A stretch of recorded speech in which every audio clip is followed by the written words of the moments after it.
Here we go now. Here we go now.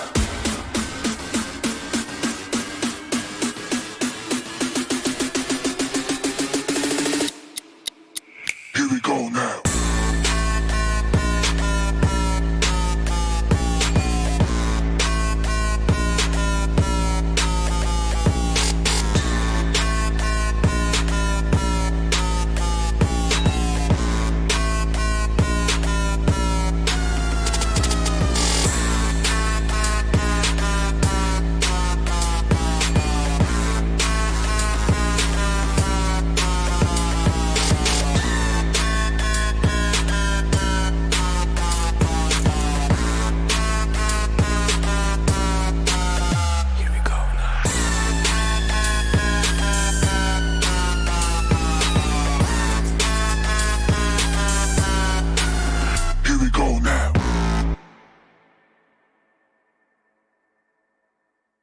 Here we go now.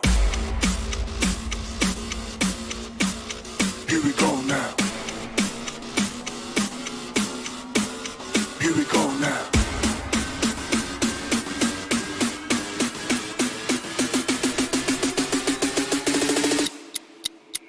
Here we go now.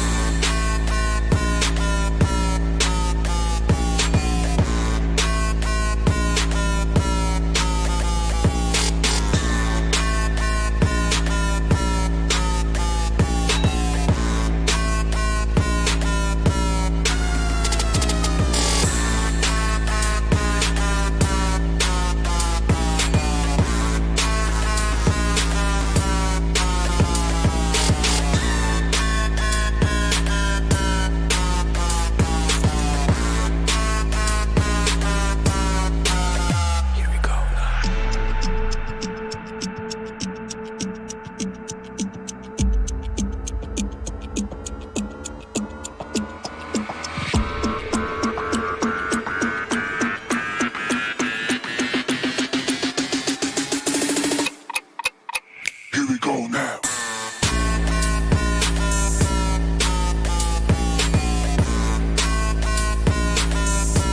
Here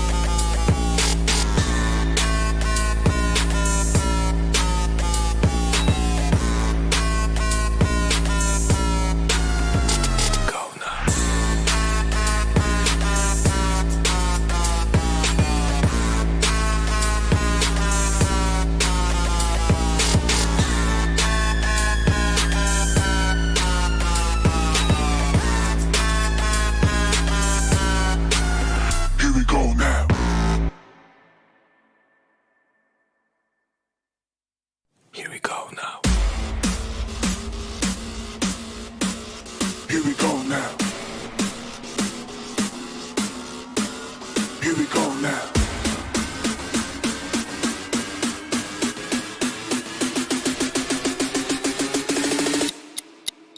Here we go now.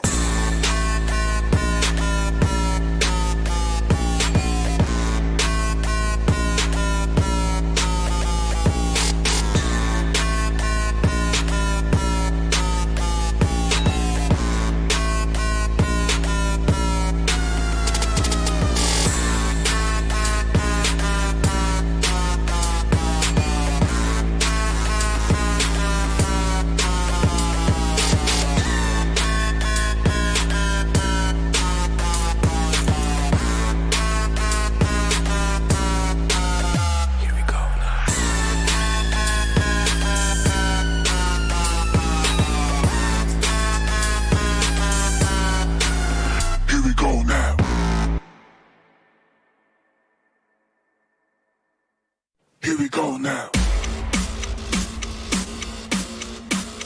Here we go now. Here we go now.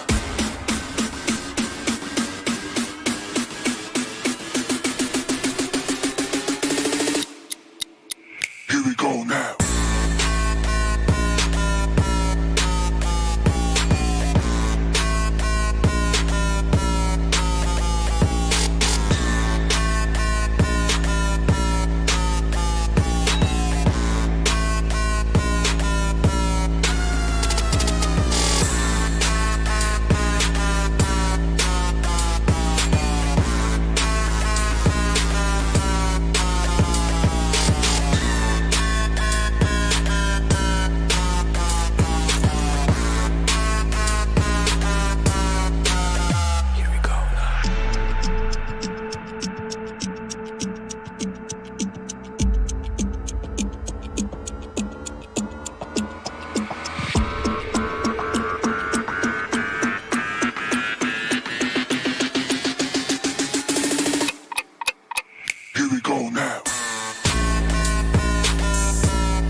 now.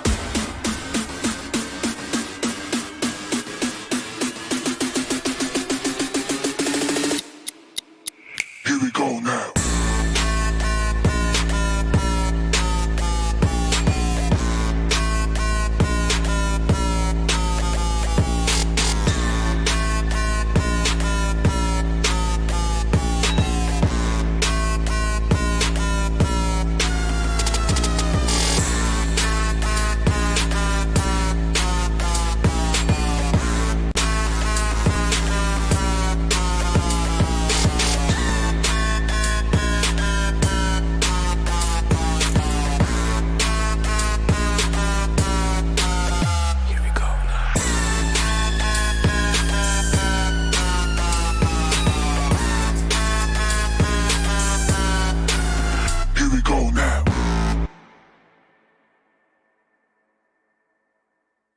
Here we go now.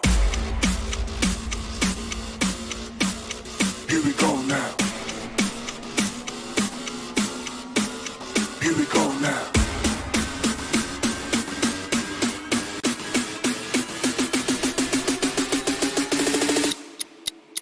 Here we go now.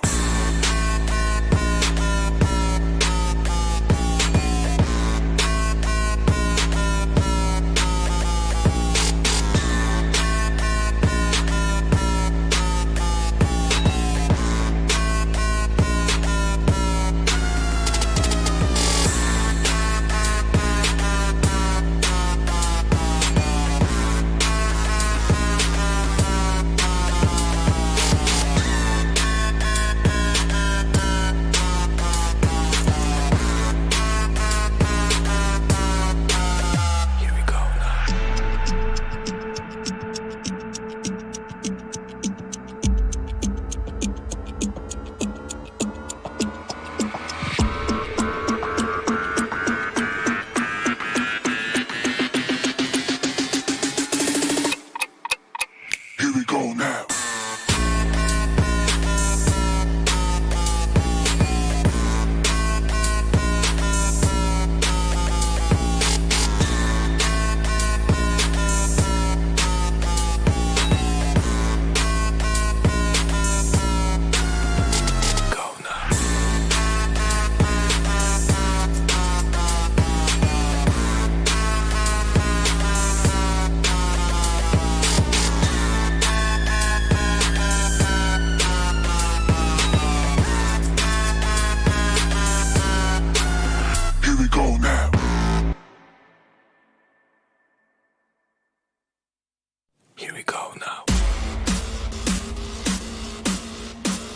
Here we go now. Here we go now.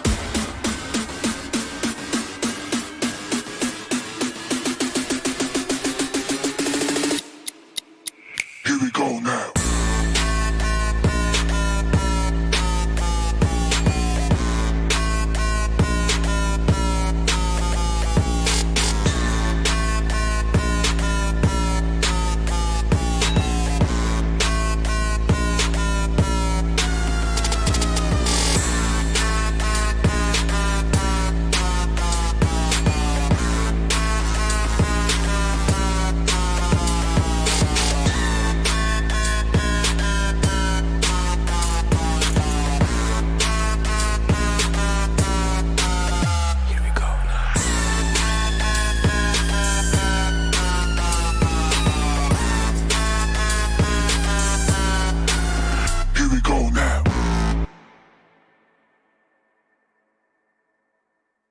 Here we go now. Here we go now. Here we go now.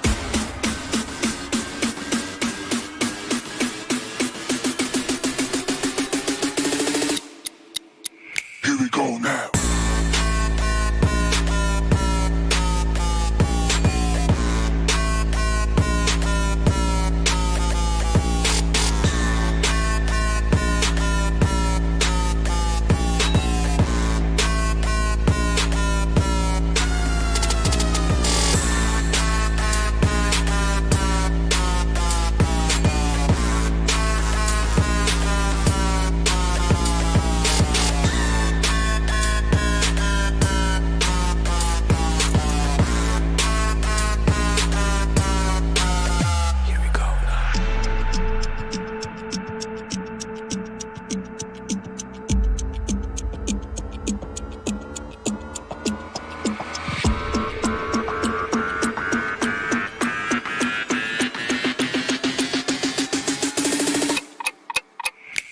go now.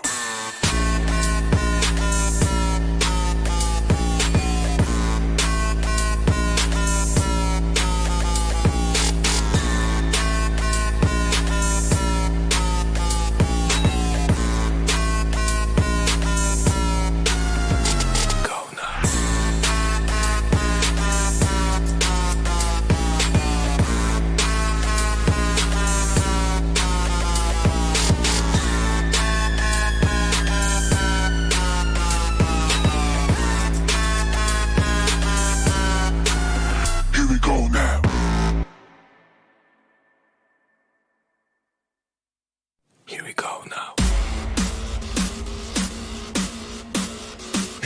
now. Here we go now.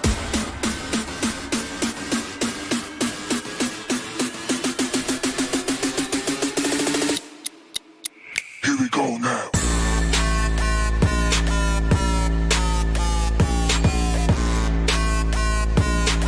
Here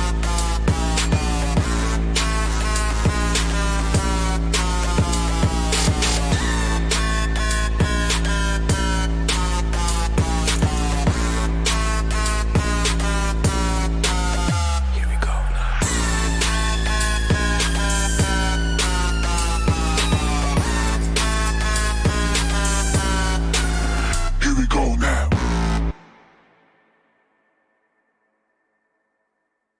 Here we go now.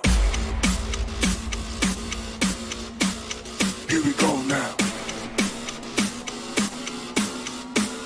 Here we go now.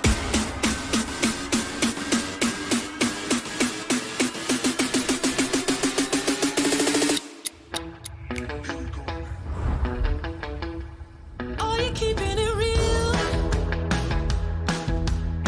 I'm calling shotgun, wanna see my baby run. What's the word on the sea? Kicking up the dust, if you know what I mean. You got a good thing going. You got a good thing going on. Make it clap.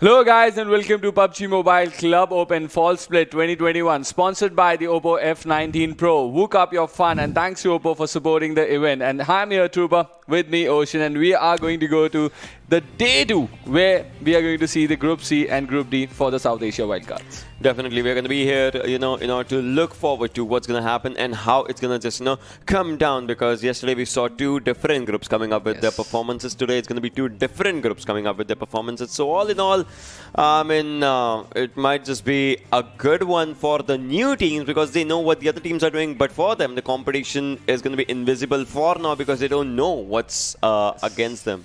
This is the first time we are going to have a look at these teams on the entry level at the PMCO, and let's see how they're going to go ahead from this point onwards because there's a big road up ahead for all these teams. Definitely, there definitely is a huge, humongous road up ahead. Just as we were talking about it yesterday as well. That it's a dream for the players that they are just keeping up for themselves.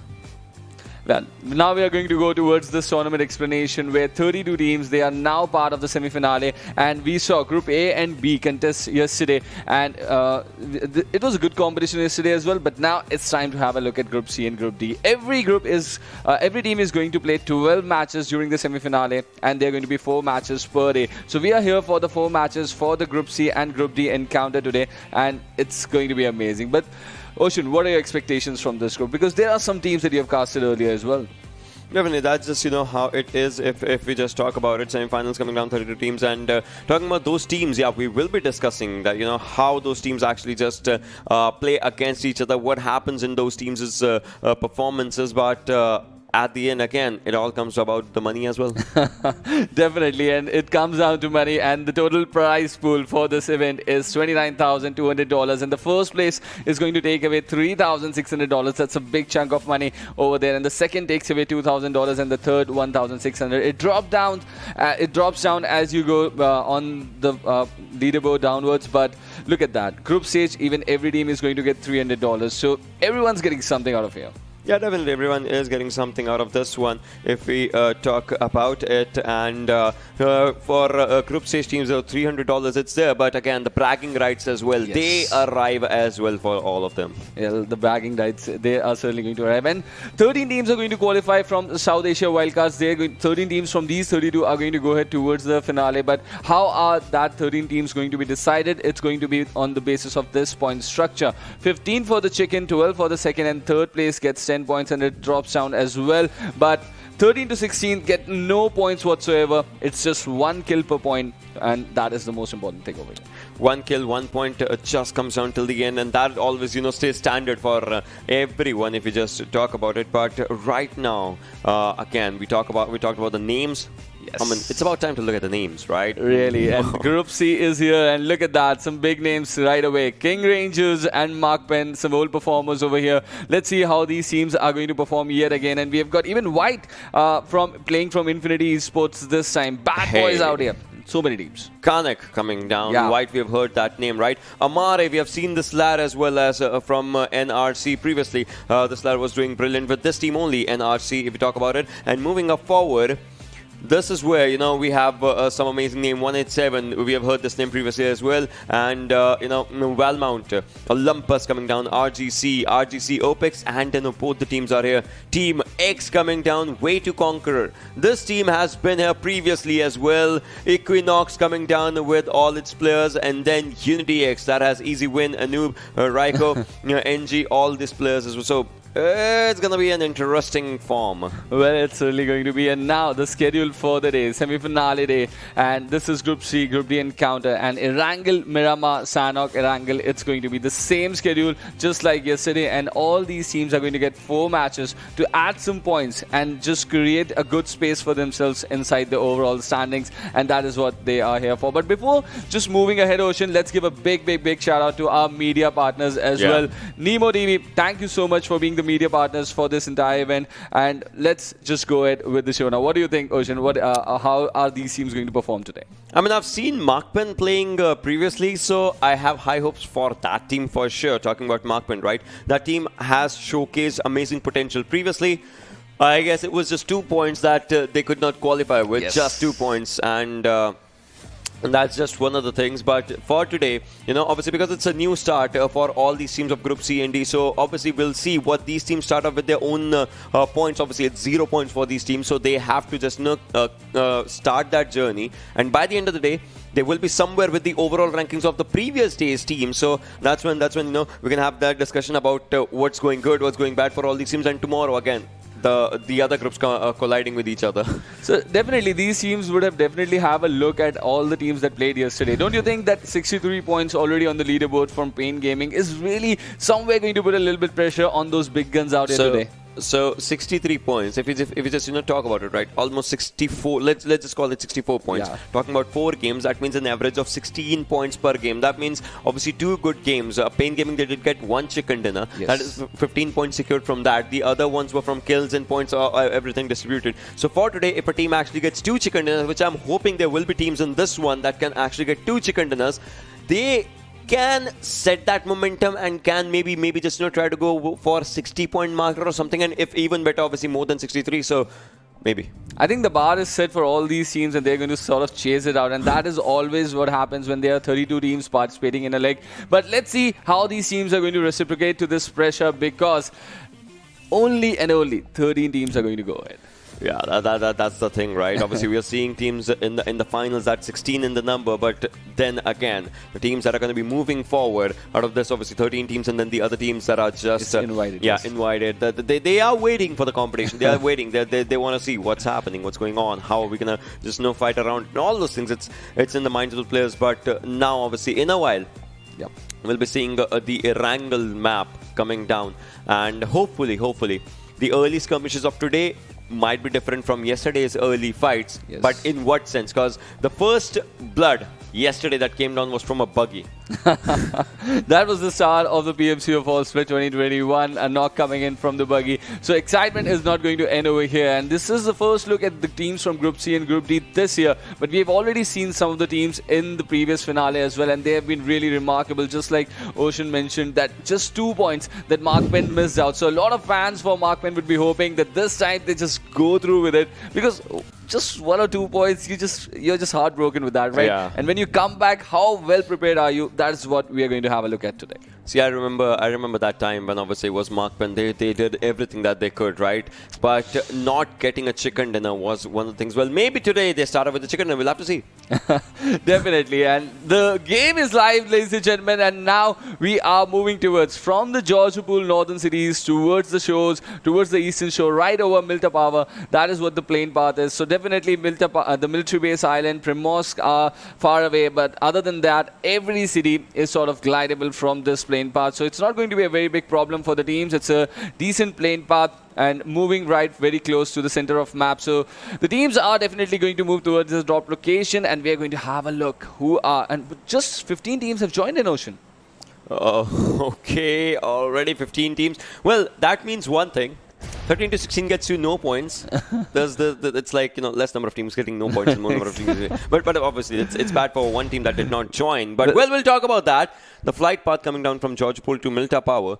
So in this, military base is kind of out of the bounds. But I guess let's just give that 16 team a chance as well to join in, right? Maybe. Let's hope they've just got their boarding passes now and they just board the C-130, because there's going to be a rehost. But we've had a look already. Some of the teams jumping. There was no team jumping towards the city of Severny. Everyone was jumping towards the southern part of the flight path over there. So that is some information that some IGL can actually use over there. So today's rehost versus yesterday's rehost, if we just compare both of the things, yesterday players still did know, they got to know that which team is dropping right next to them. Exactly. We saw so many changes happening today. It was not yet the time. We like the players were still gliding. There was no landing down. Yep. So maybe we'll see the same skirmishes that were about to happen. Maybe we'll see that. Maybe we won't. Yep, in a while. Definitely. In a while, we are going to witness that happen. But before that, already, just like yesterday, these teams would have watched that. They would have watched all the 16 teams play from yesterday, right? So they would have a pretty good idea about these teams. But the thing is same for all these teams. They don't have an idea about the rest of the 15 teams. They might have played with 2 or 3 in the region. Or 14 teams. Oh.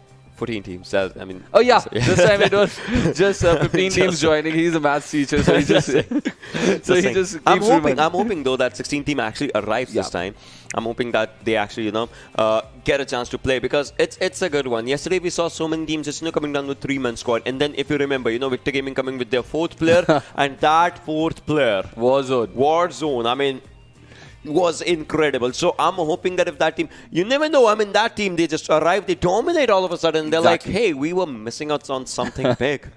Definitely, they were missing out on Warzone in the first 2 matches. And when Warzone arrived, it was a complete different situation for the team over there. But now even Bad Boys started with 3 players in this game. Maybe the 4th player arrives at the airport on the right time over there. But let's see if the 16 team is going to join as well, because we really want to see all these teams compete, because it's a dream for so many players out there. there, they grind daily on their devices. But now it's the moment. PMCO, entry level, and you're missing out on your slot on a match. This is not justified for a lot of dreams. But we're going to watch that if they're going to join or not. But talking about that thing again, Ocean, they don't have an idea where the other teams are going to drop. Exactly. That's the calculation, right? But obviously we'll see that in the match. Definitely. But the match is on the other side, guys, of this very short break.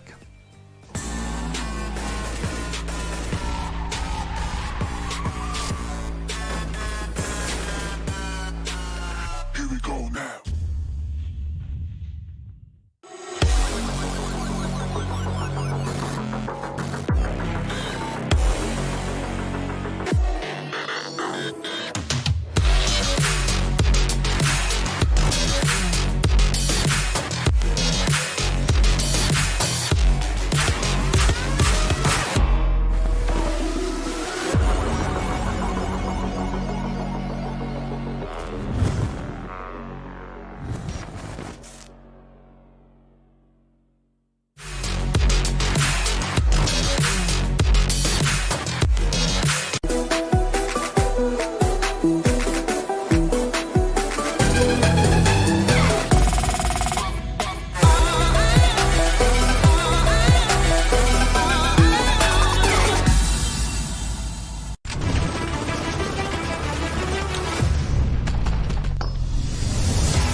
Hello guys and welcome back once again to PUBG Mobile Club Open Fall Split 2021 sponsored by the Oppo F19 Pro. This is the semi-finale, day 2, and we are here to witness the action between Group C and D. With me, Ocean Sharma over here. Oceans, the game is about to start. Your words, any words before that?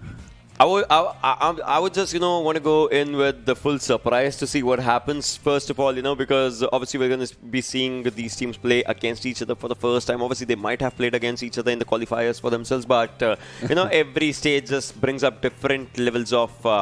what do you call it? The difficulty level just increases, right, overall. So I won't say anything about that. That's for the teams to just decide if the lobby is getting more and more fierce and difficult. And obviously it is. So that's just one of the things. But obviously in the upcoming times, when from tomorrow, is when I would say, we'll be in for the main game. Exactly, because these teams would have had a look at how Group A has already played, right? And Group D and Group A is going to watch how Group D is playing over here. Definitely. So they will prepare for them a little bit and then come in, and that is when the excitement goes to a different level, the competition goes to a different level, and this is just going to be the testing of the waters, just like yesterday. Let's see how these teams are going to perform, but the points weightage is the same. If you're getting points today, it's going to carry forward for tomorrow as well. So just make sure that in testing the waters, you do not miss out on good opportunities, because yesterday we did see some of the big teams miss out on that opportunity and it's going to hurt them, but let's see how they're going to sort of come back.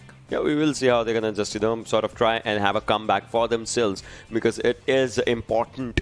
But, around this conversation, again, the conversation follows down to those teams as for what we were talking about. Mark Penn, then obviously with the likes of Sanchir and all, there are other players as well, Kanik as well. So these players, we know what they're capable of. All we have to do is just get into the match and just have a look. So yes, and the game is live already. In just a few seconds, we are going to watch the flight path, and this is here already, and the flight path from the western edge of the Sosnovka military base island and it's pointing towards the city of Kameshki. So once again, only the Georgiopol city is sort of away from the flight path, and other than that, all the cities are accessible. So it's going to be a very interesting thing, because we saw some of the teams drop towards Georgiopol when the earlier flight path started from the Georgiopol city itself. So let's see how these teams are sort of going to change their strategies.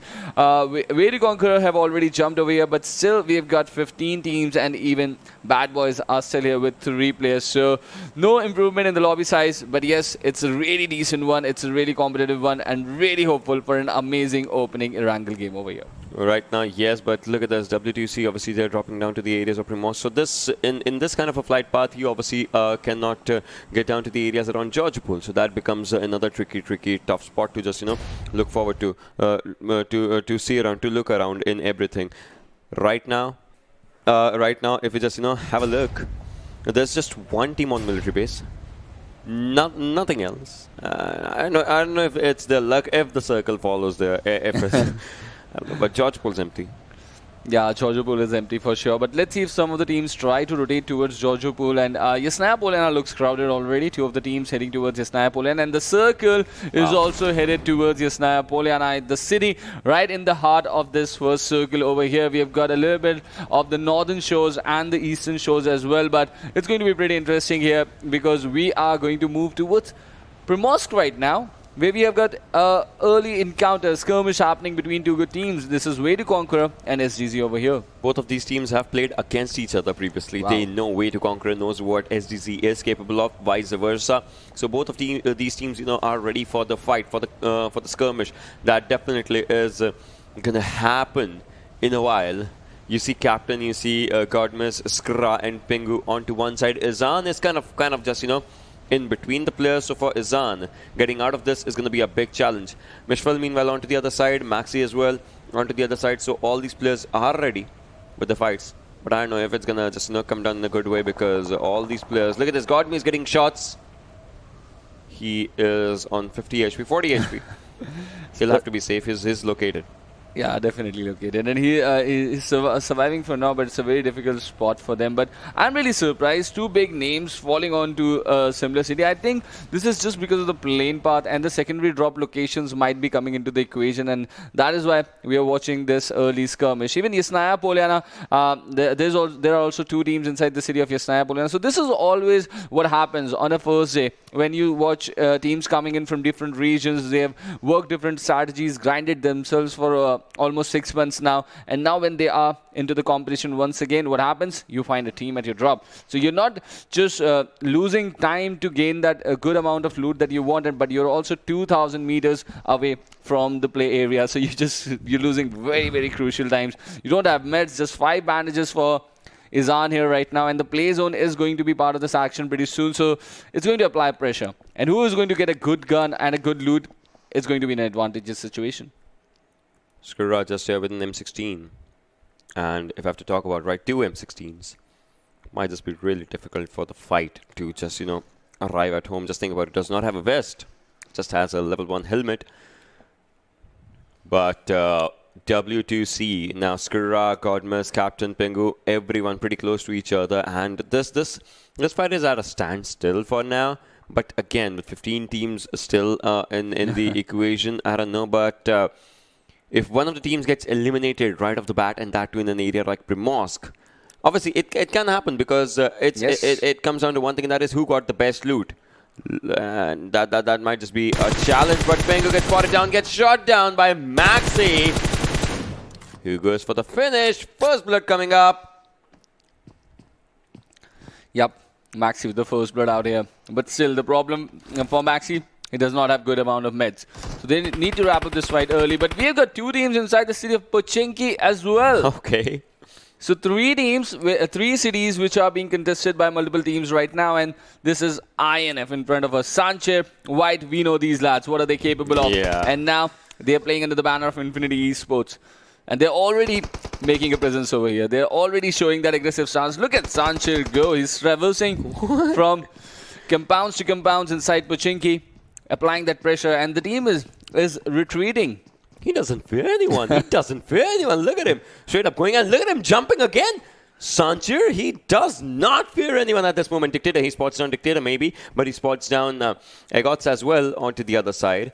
And it looks like Dictator might just be the next one to fall down. Well, Dictator did throw up a nade, did not connect Sanchir, but Sanchir, look at him getting unfazed by anything. If he jumps from here, might just be a bad decision because he will fall on the ground. Depends on how he's going to take up the jump, but looks like he spots down the other player, that is Zaktos, onto the other side. Yeah, Zagots onto the other side. So he does spot him down.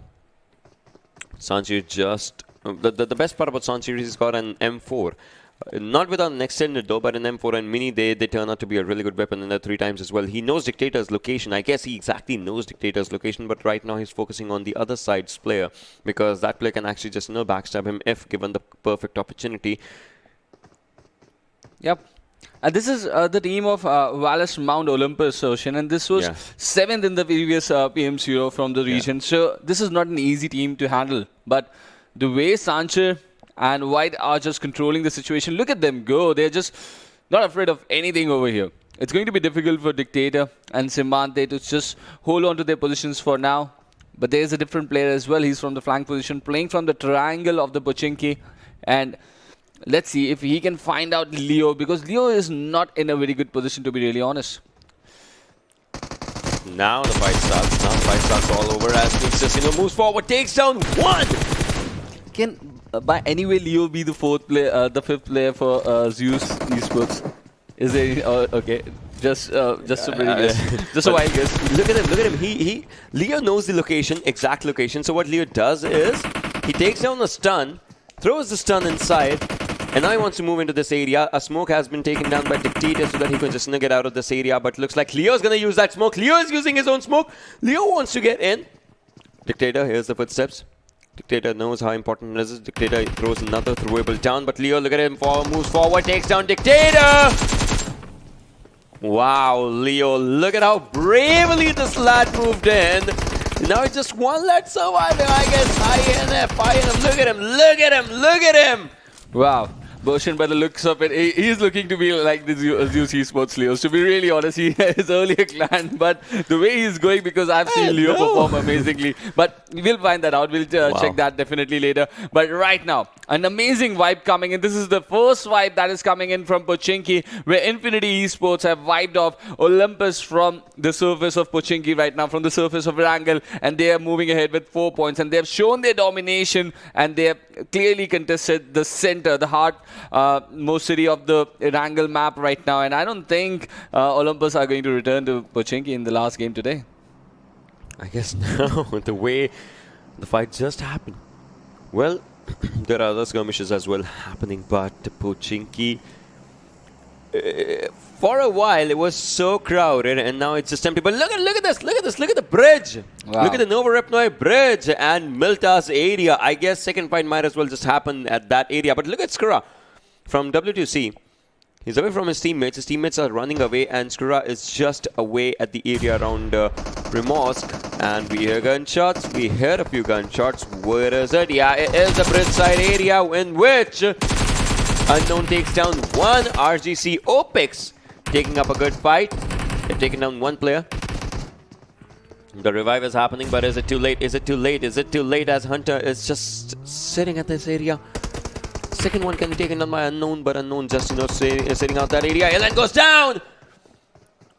Hunter taking TPP, taking names. Archer sits in this area as he was just revived, but now it's NMK's time to revive Airline. The thing is, look at him, he will be taken down. The thing is, the fourth player is on the other side of shore, and they're not giving him adequate time for the cover because Unknown is giving a good area. Yes, Unknown is controlling a very important area.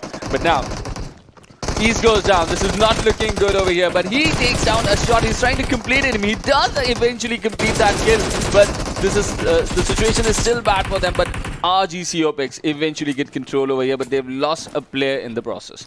NRC coming down into the fight as Amari takes down one, and that is Godmess from W2C. So NRC as well, just being a part of the fights. Now, Equinox's Doc, what's he gonna do? What's he gonna do? I mean, he's the last man surviving. He's rotating with a really long rotation out for himself, but he was spotted as Unknown was taking down shots with that AK and 6 times. That did not work out in his favor. First straight drop coming down with MK14 and an extended quick draw though, out in the open. 48 players alive. Just think about it. First circle, 10 minutes, and we saw 11 players being taken down. We started with 59 players. Well, this is a different type of lobby than yesterday, to be completely. Group C and Group D have shown some signs of aggression right from the word go here in this game. And 3 to 4 early collisions that we witnessed. Even SG is continuing to hurt the lads of WTC over there. And just like you mentioned around the lad, he was just falling behind. And a Kala shot onto the vehicle. Markpin now, Mobo is in the radar, and he's just inside the scope of Kinoxi, and somehow gets away from the situation that those compounds, those split compounds are going to provide a good cover for them. But this is the team Exodus from Yasnaya Poliana, and there's still one another team inside the vicinity as well, just towards the eastern side of the city of Yasnaya Poliana as well. So we're going to keep a good look at how are they going to deal with this situation. They've taken shots and got Markpin away from the city, but they still got more enemies to deal with. They do have more enemies to just deal with alongside themselves.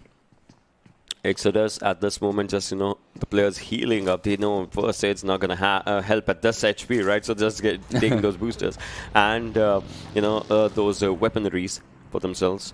187. Yes.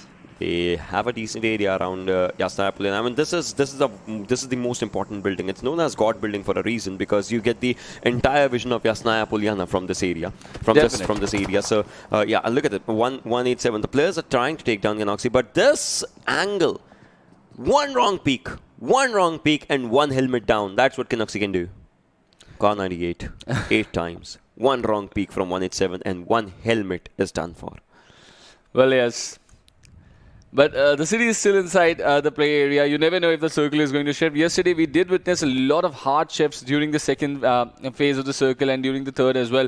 So we're going to keep a close eye on how the circle is going to shift over here. But let's see.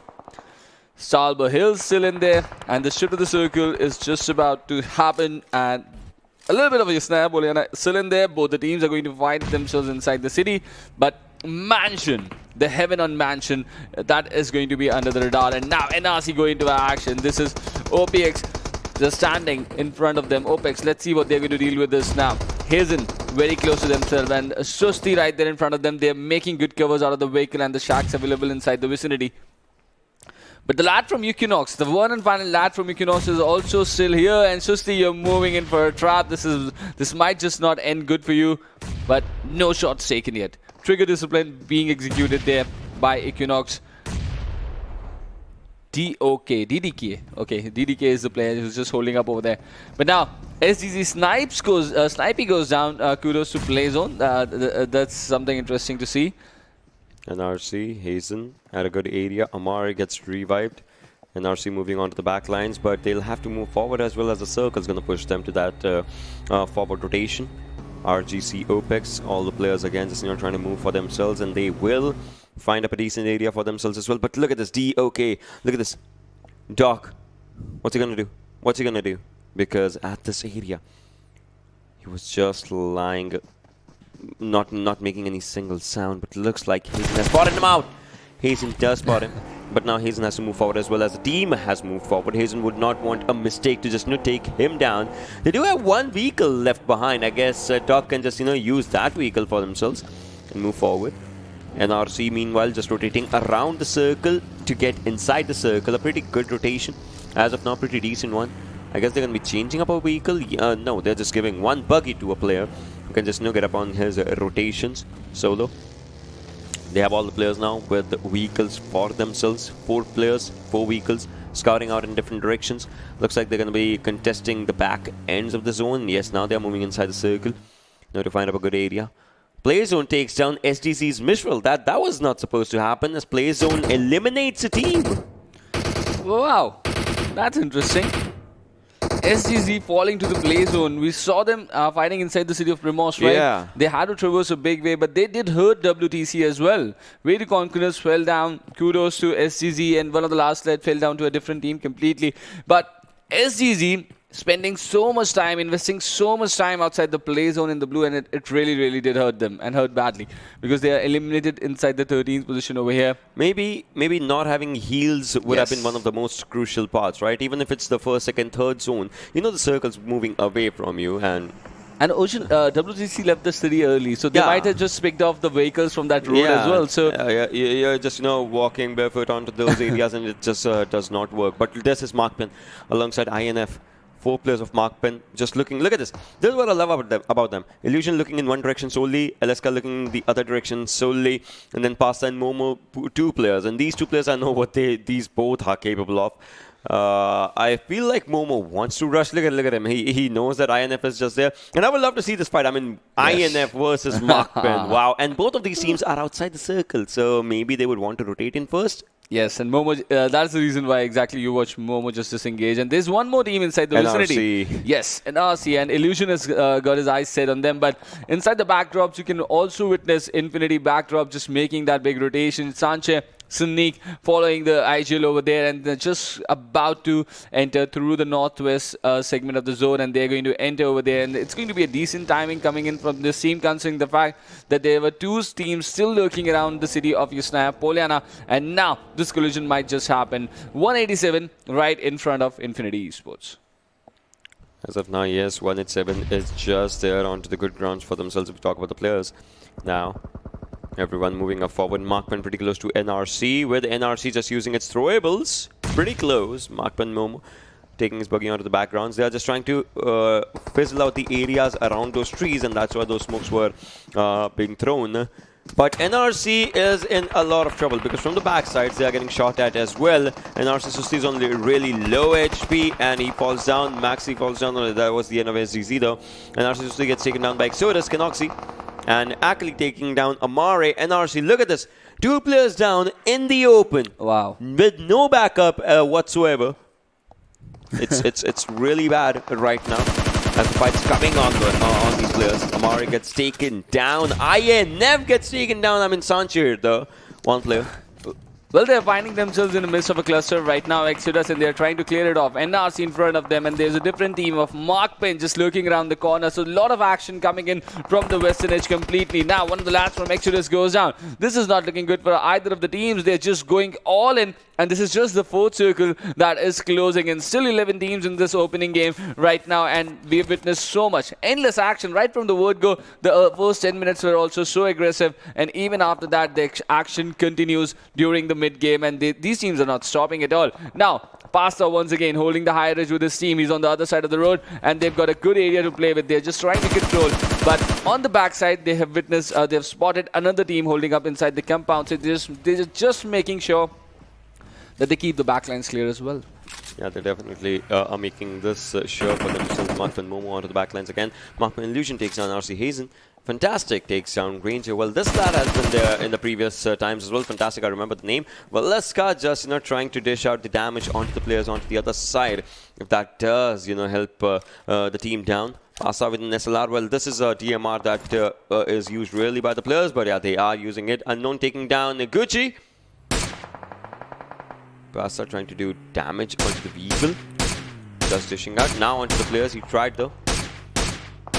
Trying to take that vehicle down. Yes, he does it. Well, he really does it. And this is the team of Unity X holding up, right? And that compound is still inside the zone, but it's been a really problem situation. But now, the shift of the circle, the fifth circle, where is it going to go? And it goes slightly towards the centrist southern side. And this is not looking good for all these teams that were fighting towards the western side. Mark Penn under a lot of trouble. Exodus is going to be under trouble. And NRC, they're already looking down to just one player. And this is Pablo in front of you, and he's going to get picked off as well. So early exit for NRC, WG NRC eSports. They're eliminated on the 11th position. They got a lot of support, but now they got to wait till the next Miramar game to add on some points. But they just got 2 from this opening Erangel game. Yeah, from this opening Erangel game, if we just talk about it. But actually, looks like Exodus's car has spotted down one player. Well, he was trying to take down the damage onto the team. Sanchir. Backlines again. INF, they are taking up a good fight against BB. I know how this is going to be, working out in the favor, but Kanek. This team is with 3 players only, so they have a good ground for themselves, a good high area, but they can be spotted on from every single direction. So might as well just be a bad situation for the players. INF once again just trying to move forward. NG taking down Unknown with a grenade. Meanwhile, Exodus has reached pretty close to INF. This might as well just be the end of INF because they are focusing on BB, but Exodus coming pretty close to them. Meanwhile, they are down to 9 teams, 31 players surviving, but looks like Leo has spotted down Exodus' entry. Leo gets a bit of damage of the nade. Well, he's really... Look at that. Look at him go once again. We saw him in Pochinki, but now once again he's just trying to control the vicinity completely and not allowing teams to easily rotate. This is VIP Pope down there is getting a really tough time due to the M4. And now look at this, the switch of the scope and those tap shots coming in from Sneak out here. They're just giving such a bad time here to all these teams trying to rotate and just settle down onto the edge of the circles, and this is not looking good for them. And they're still completely open from their backlines, and it's a difficult situation for them. Even bad boys are using up utilities and nades. Look at Kanek go. This nade is looking good. Look at this. 2 players down from the same nade from Kanek. Wow, Sanchir and White. And we have got Exodus on the other side of the ridges. And even Leo goes down. Infinity eSports, they're not looking in a good situation. Bad boys turning really bad on them and eliminating them instantly onto the 8th spot. So a team that was looking over-aggressive, over-excited, goes down here on the Mansion Heaven. Well, this is the unpredictability of the game, though, right? But now, Kanek, look at this. This is a 3-man squad once again, and they are taking up a head-on collision against the players of Exodus, taking down damage on 2 players with that nade, but not exactly the damage that they were expecting. Now, the second one, oh my God! Kanek's nade just connects on once again, taking him down. Now, this is an opening for Ambition. Look at Ambition just moving down from the other side, and he knows that he did go for a knockdown. That means he can go for the fight as Kanek moves forward, takes down one more. Wow! Kanek taking down one more. The lad has 3 kills. Next nade coming in on Cannot see the players are moving pretty close to him. This is going to be a bad situation as one player goes down, but he follows down as well. Achilles the last one surviving, giving up revival to the players onto the backlines, but looks like Dom is going to be taking up a revive as well onto his own teammate. Kanek meanwhile needs to move forward, but pushes down himself onto this one. Might just be a bad thing. Makpin Veliska falls down, though. Kanak goes down by a car 98. Wow. Baymax moving forward. That's the end.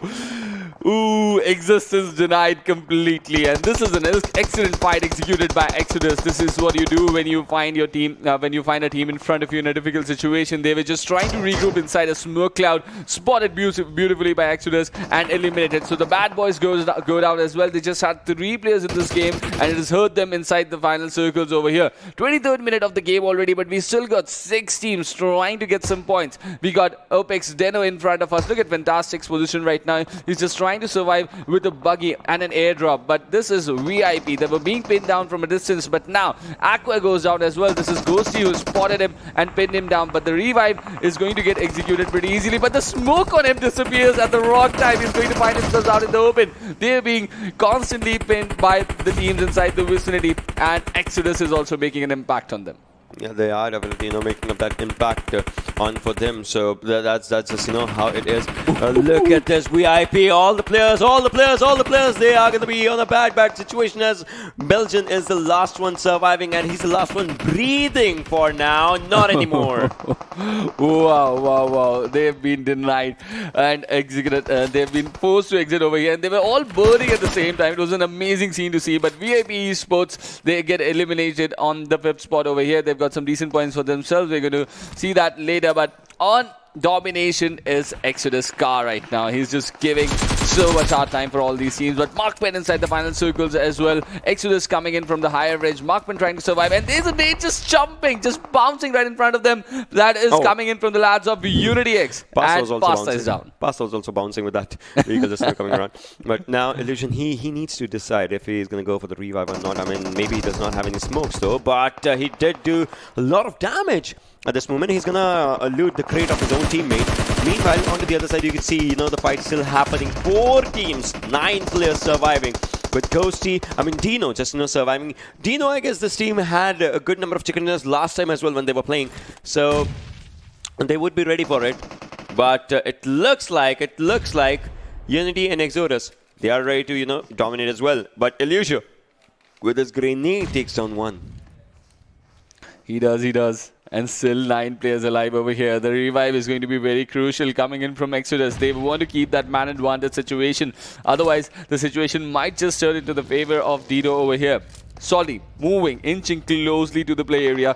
They've got good control of the existing 6 circle right now. I think this is the 6 circle that is being played. And look at the teams coming in from the northern side as well. Oh, shots coming in from Markpen. That is the elimination. Ka with 1 more kill. He's just not stopping inside the final circles. They've got a higher ridge to play. They're just making sure to get prone on the right time and just use the ridges beautifully for their cover. But they're giving a really tough time to all the remaining teams. Now just 2 teams in front of them. Unity, they do not have any meds to play with. Look at Anube's health and his teammate Ezwin as well, but they are not able to apply any health. They've just got their guns to play this game with. Let's see what they're going to pull off over here.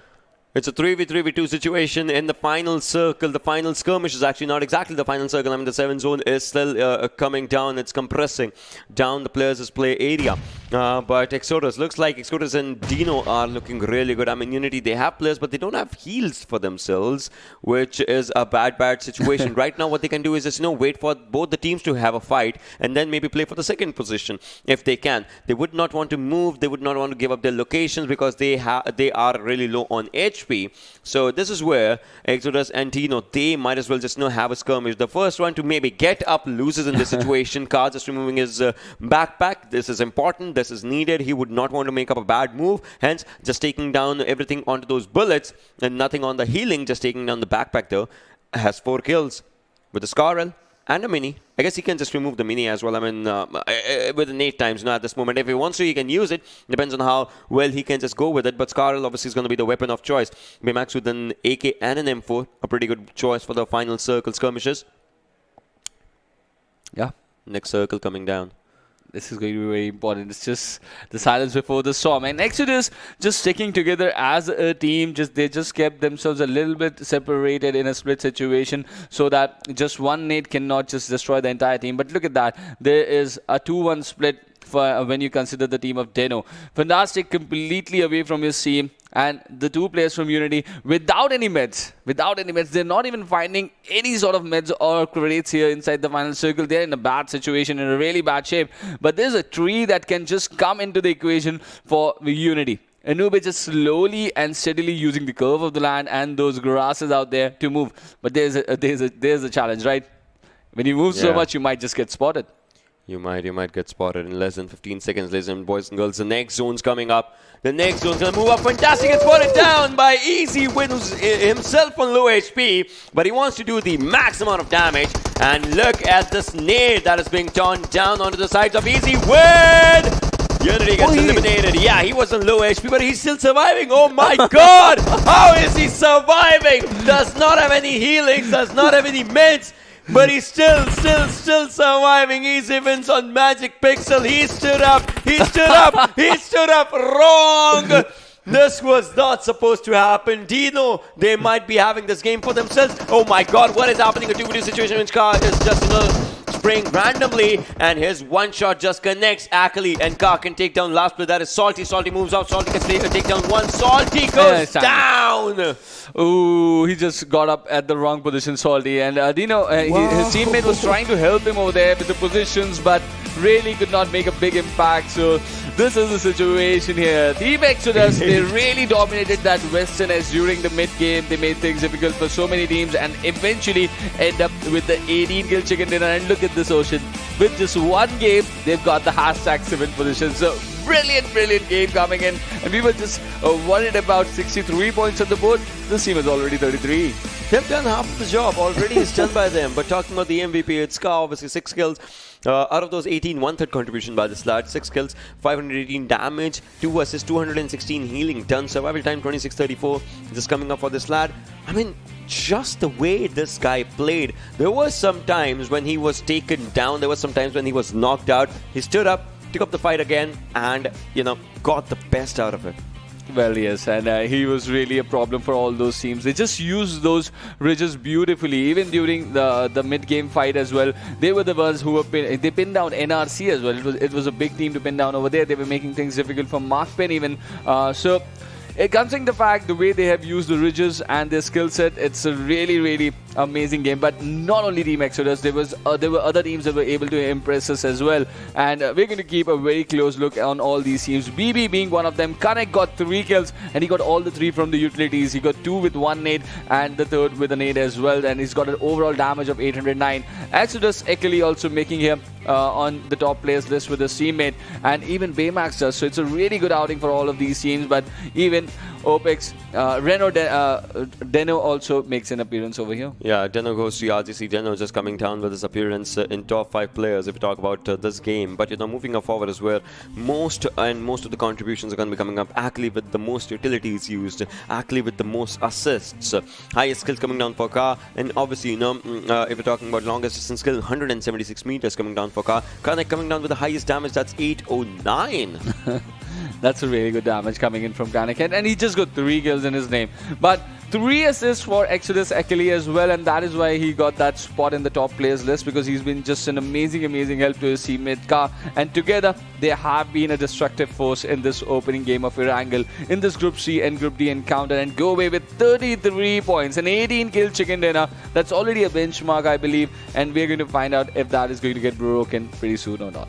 I mean, probably it might not. We will see, how it handles onto the situations, preferably. But match ranking coming down. Exodus 33, obviously 10 or 20. It's still like a big lead that Exodus had for the teams that are fighting again today only itself. Yes. Overall, it's a different story. Unity coming down with 15. Mark Penn with 9. RGC OPEX with 8. Talking about these teams, right? Mark Penn, this time they were not good with the kill department. They obviously got the good placement points for them. So obviously one player surviving Illusion till the end. VIP eSports coming down with 8 for themselves. Bad Boys with 7. Infinity Esports with 5. But Exodus having more kill points and placement points, that shows that this team wants to dominate.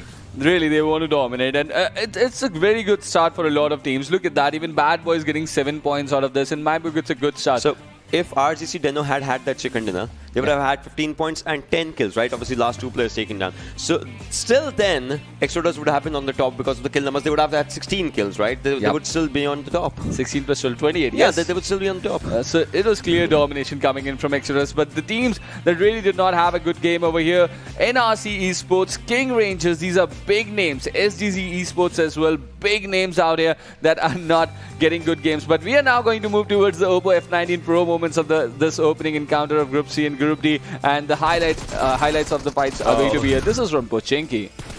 This is how it just moved forward, and with the players just coming down for themselves. INF started off the fight, they carried forward the fight, they were looking brilliant in the fight, but then it's it happens. Every team, if you are aggressive, you will be shut down aggressively, and that happened against INF. Exactly, that happened against INF. And a sad thing happened to SDZ Esports. We don't want to see that happen to any team. If you drop in a part of city, make sure to disengage in time and move ahead. And that is exactly what they missed out as well. So you don't have to be too passive. You don't have to be too aggressive. You just got to find the right mixture to it. And the team like Exodus, they were so absent during the early game. But this was a big nade coming in from Karnak. He got 2 players down, and that was White and Sanchez. And amazing gameplay coming in from him. This nade changed the path of the entire game, and the nade was done from house, so no one was expecting that a nade would just come down here. There was a minute ridge as well, so all these things just come down pretty heftily. But now this was the final moments of the fights, in which obviously 6 circles and 7th and 8th circle. We were looking forward to it.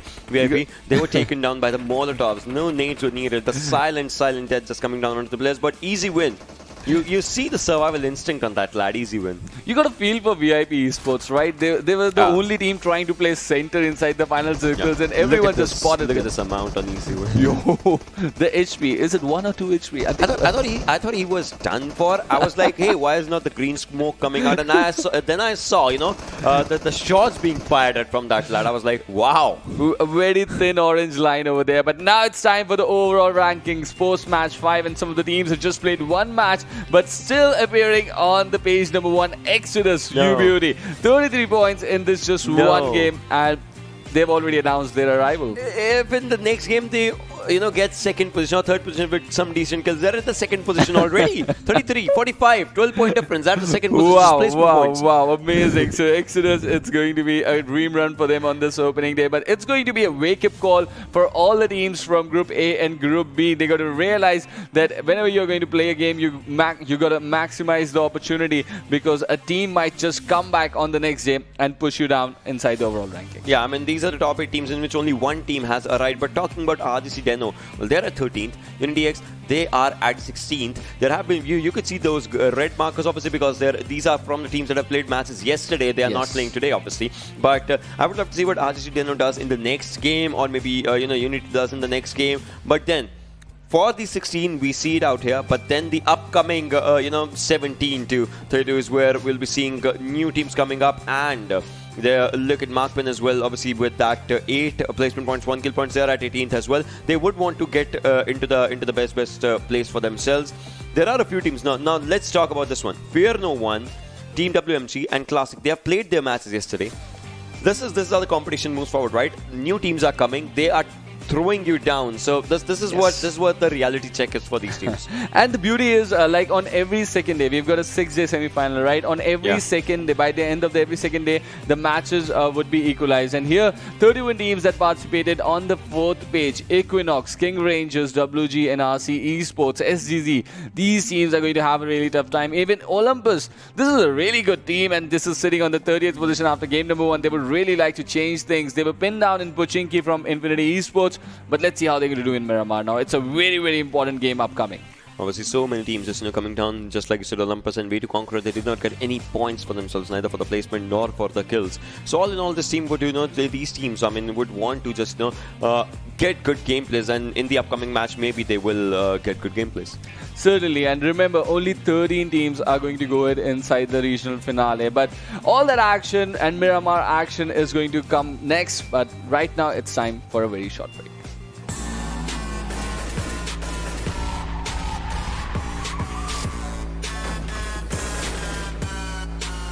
Here we go now.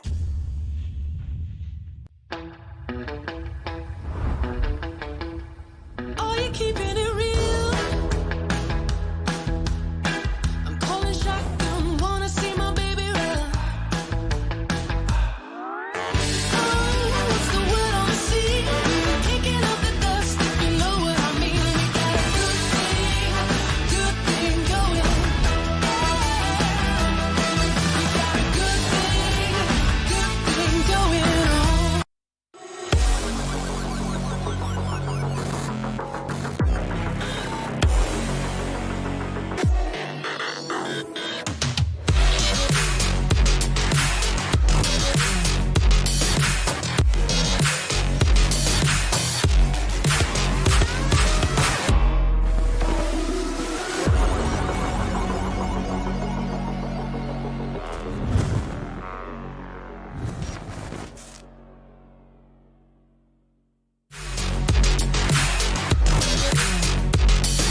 Hello guys and welcome back once again to PUBG Mobile Club Open Fall Split 2021 sponsored by the Oppo F19 Pro. Wook up your fun and now it's time to get wooked up inside Miramar Ocean. Exactly, the map of Miramar is going to be right in front of us in a while for sure. We'll be seeing, what happens in the matches and what happens with the teams overall. I mean, it's important to understand. Very important, yes. And talking about that, I guess, we'll be looking at the schedule first. Yeah. Miramar just coming up.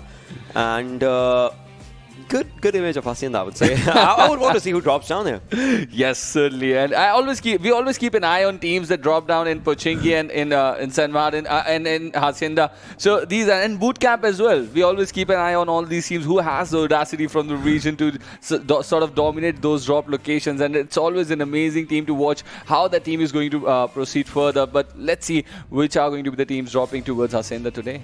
Hacienda, San Martin, El Pozo, like major areas. Los Lunas as well, because Los Lunas can have like more than one team for itself. So Los Lunas is a good area. And in Miramar, most important fights are the ones that happen in the compounds because everyone knows the open areas, ridges. They know how to take up the covers around ridges. But the rushes in the compounds, the rushes in the houses is really, really, tricky and intricate to just look forward to. But those things apart, I would love to see if we see the usage of bolt action. I mean, yesterday's matches showed us some of the most intricate movements with those bolt action usages. So maybe today as well.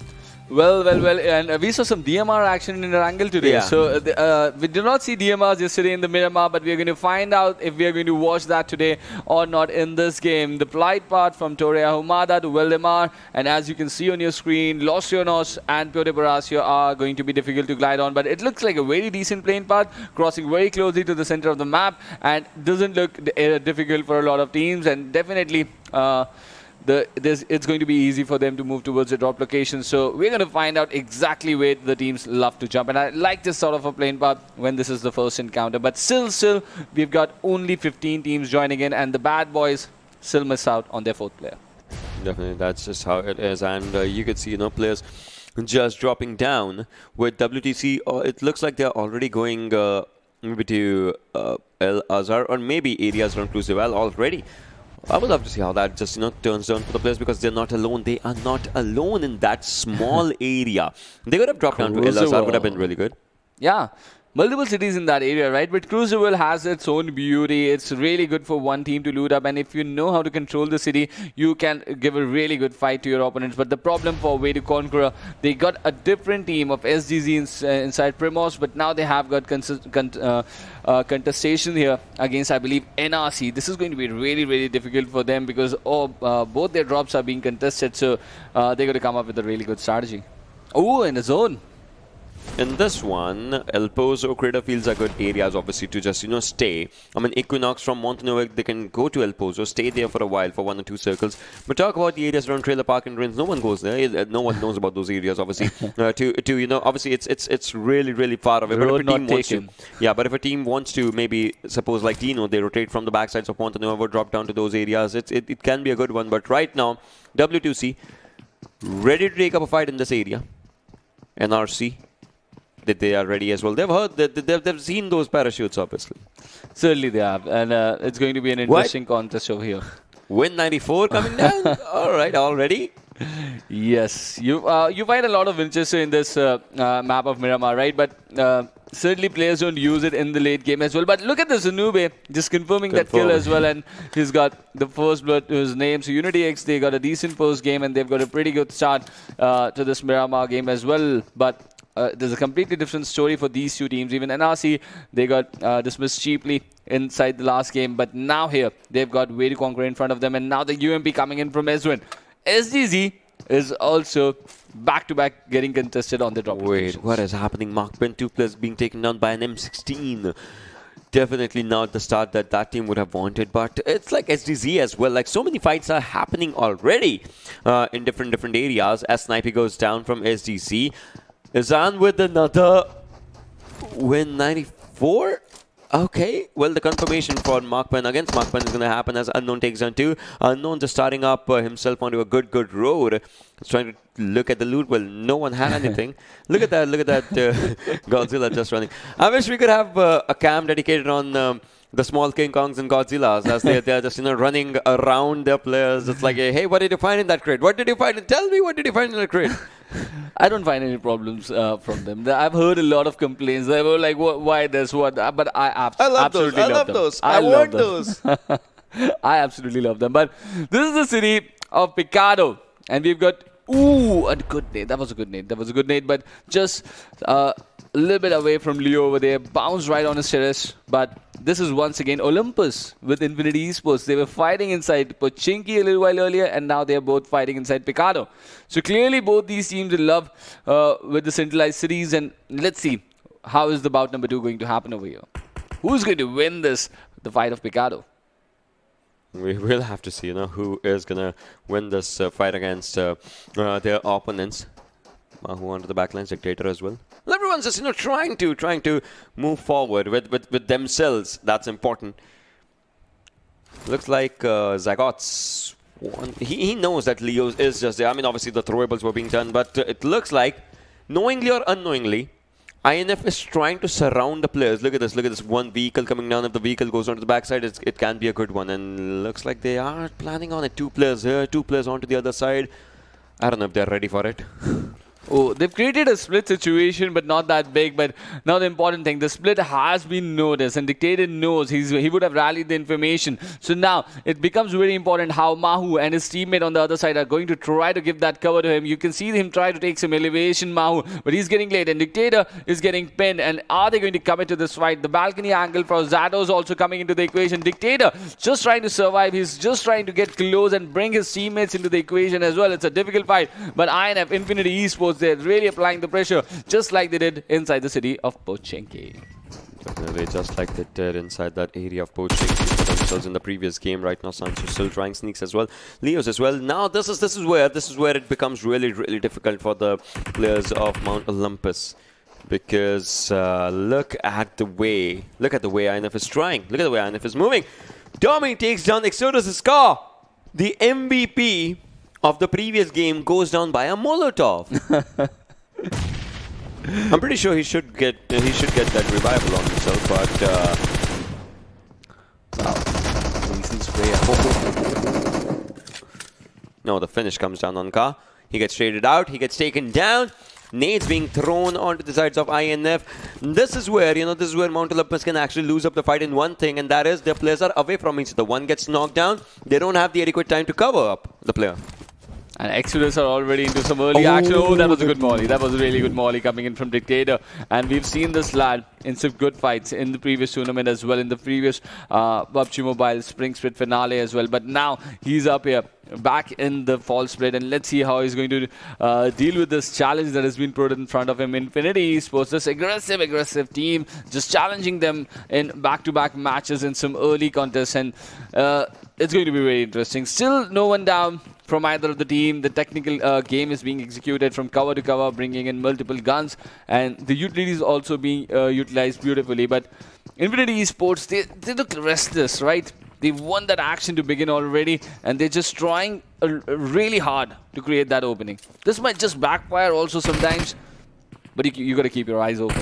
Yeah, I mean, you have to keep your eyes open for this area for sure. Right now, White again just trying to find a good area for himself. Mahu as well onto the other sides. Both these players are just ready to go for it. But how is it going to work around players as throwables are being thrown down? It's kind of, I don't know, how would you say it? Like utilization of throwables is there, but it's kind of the waste of throwables as well. As everyone out here, they would want these throwables in the later stages, but both of them are using it. Certainly.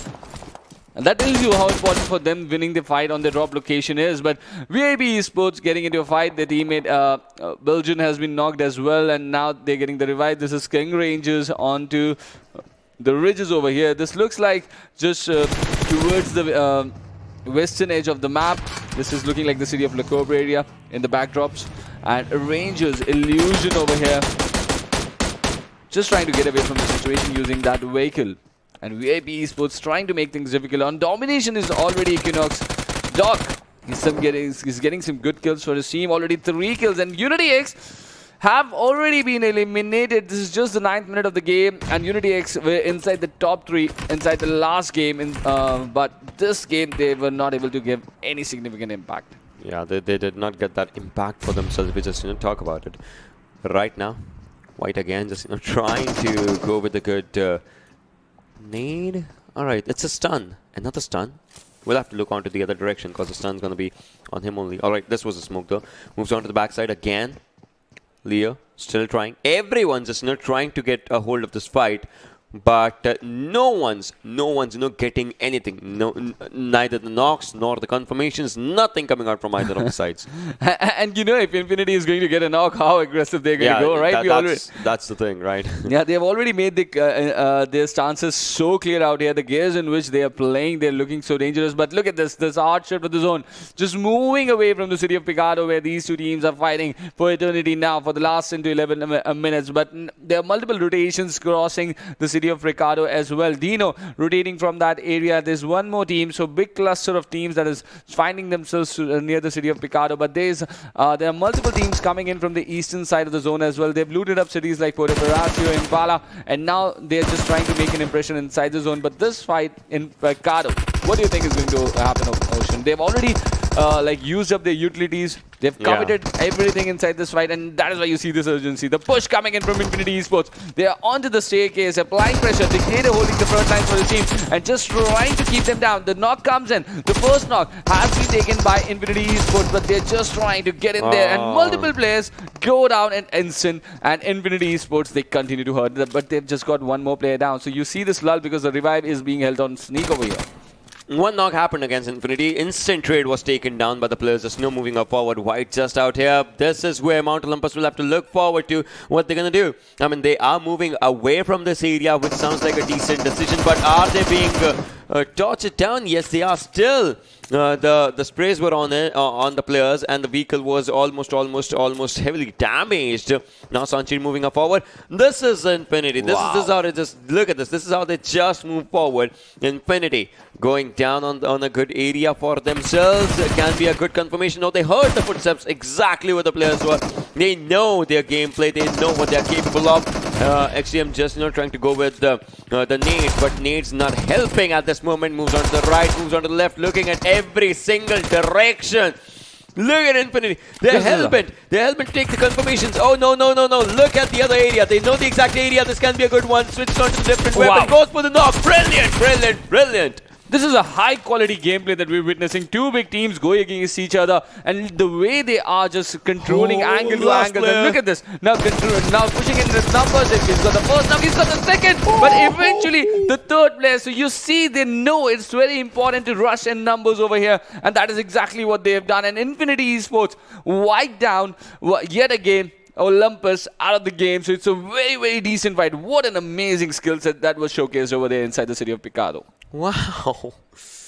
This was brilliant overall, the way, the players just went on to the fights. I mean, just think about the way this team is giving, all right, so I would say this is the highly aggressive vibes that this team is giving up. So 90% of the chance that this team is qualifying for the finals. All right, let's just keep it there. 100%. Let's just keep it there.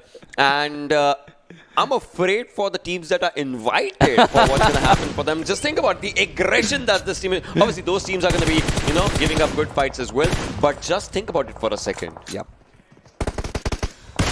Oh. I've already got my favorite teams here, right? The kind of skills, and it was a very technical fight. I feel for Olympus as well. They're just getting that big challenge in front of them. But Kar 98 X shots being directed towards Ranger's helmet. And even Ranger's got a Kar 98, but a 6x on. But his helmet really, really helps on over there. And a good damage definitely dished out. But he still he's not knocked out with that shot. It was a really good shot on his helmet over there. But he still survives. Level 3. I mean, all in all, a pretty good, stuff coming up, but Dog still moving up forward. Look at the circle. In these kind of circles, you know that one side is obviously where all of the fight's going to be constituted. And you could see from the areas around La Cobreria to Creta Fields, there's a lot of fights that will be situated onto those areas. And Creta Fields, you remember last time, yesterday, when we saw the circle going down again, that was a big crater around La Benedita. Yes. This time, obviously, the name straight up feels well. Pasta gets taken down with a checkmate. Kanik on one side, the other player onto the other. That was Ambition. 13th position elimination with no kills. That is 0 points for them in this game. 12 teams 42 players still alive. But BB, Bad Boys, they've already lost a teammate, right? They just dropped in as a trio, and now they are just a duo. So they're just communicating so well. Just two players creating flank angles on opponents and executing those skills. So it's a decent performance, but this can certainly improve if they get their fourth player inside the equation as well. But now, let's look at the southern edge of the circle right now, and that is being gatekept by 187 eSports. They are trying to gather information as airdrop number 3 enters the game of Miramar. It's outside this zone now, where this circle is closing in. I don't see any teams rotating in from that direction, but this is certainly the area where Team 187 was trying to scope in and check out. So let's see if someone is going to get this beast of a gun, Garaza, out there inside the gameplay, inside the final circles. And it really gives you a huge advantage if you hold this gun inside the final circles. Definitely, definitely. It is a brilliant weapon, right, all in all, for itself, if we just talk about it. Right now, Hunter, look at him just playing the waiting game for NRC, against NRC, if NRC's players just, try to move forward against the competition. Well, Dog, this time he does not miss it. Previously, he was just, trying to take up those shots, but this time he doesn't miss it. This time he just, takes up a good shot. And we'll have to see what moves forward for RGC OPEX. I mean, talking about RGC Dano, they are looking really good for their own fights and everything. They did not have a fight in this game, but previous game, top 2 finish was a really good for themselves. And RC, previous game, they were down to 13th position. This time, they would want to just, get up a good game for themselves. So let's see. They have Ambition pretty close to them, but looks like Ambition's also just, rotating around.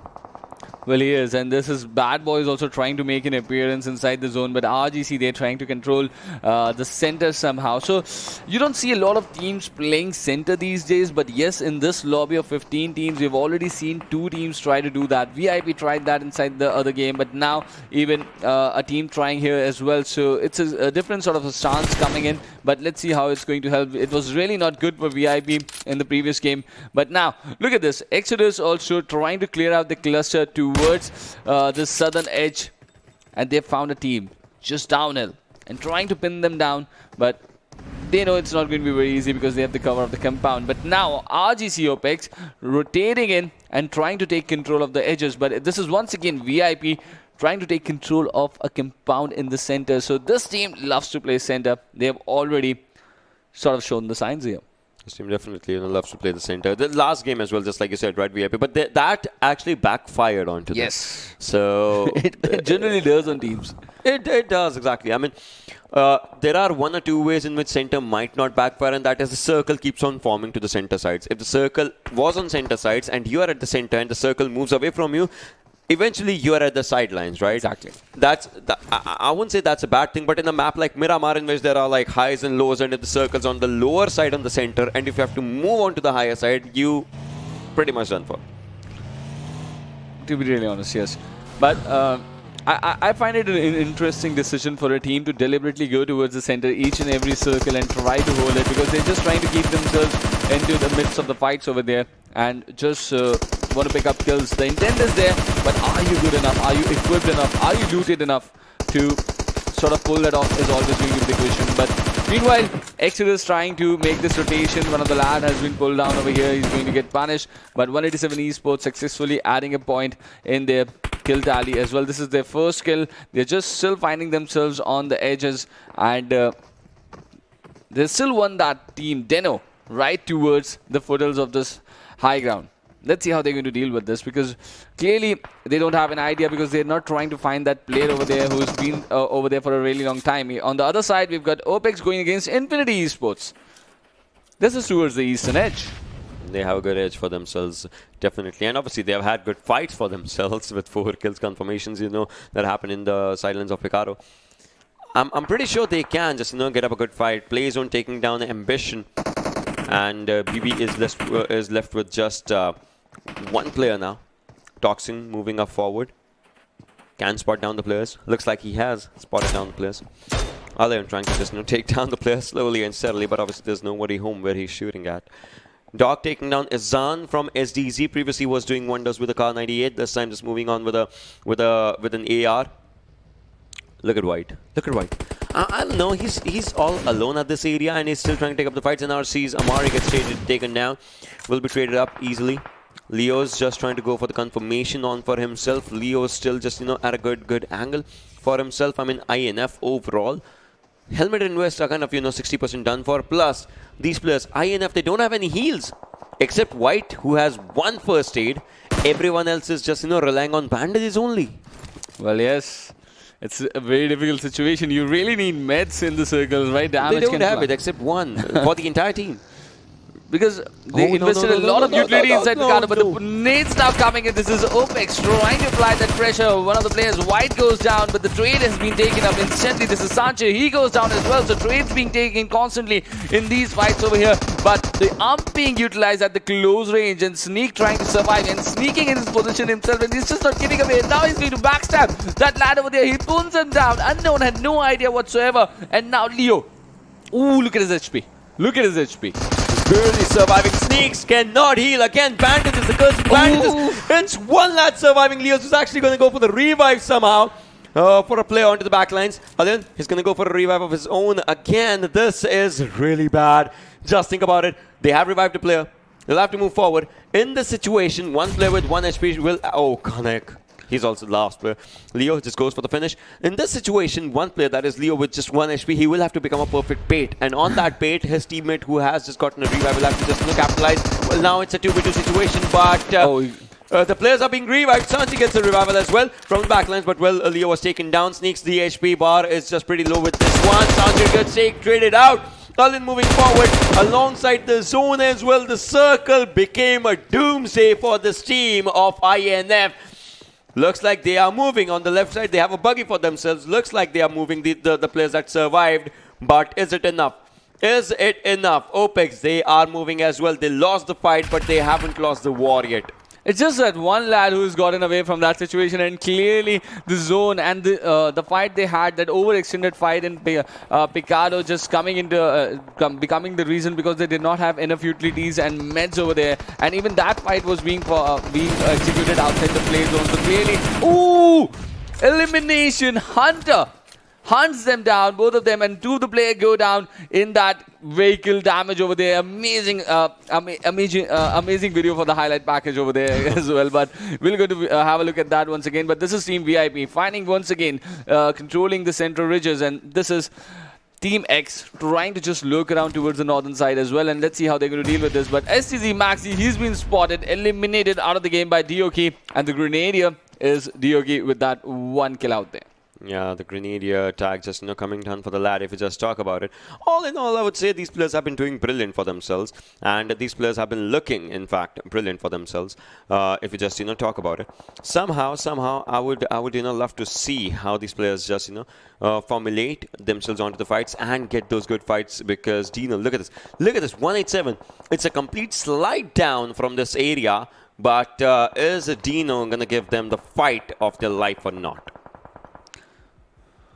Well, it's going to be very important. They're not looking in a very good spot. They're not looking very aggressive. They're not looking to have that intent. I think they're just still holding on to that position that they were earlier and not trying to give away any sort of information. But in a different fight completely, Equinox spotting the lads of NRC. They know that they have an idea that some of the lads are inside that smoke cloud, but Exodus also get eliminated. So the team that got a big chicken dinner inside the opening game, they are out on the 8th position over here. Let's see how they are going to deal with this, because they got some really good points. Oh, they just got 2, but Equinox have already some good points. 9 points for them. Now, Way to Conquer make their way through the western edge, and this is looking a really decent position for them.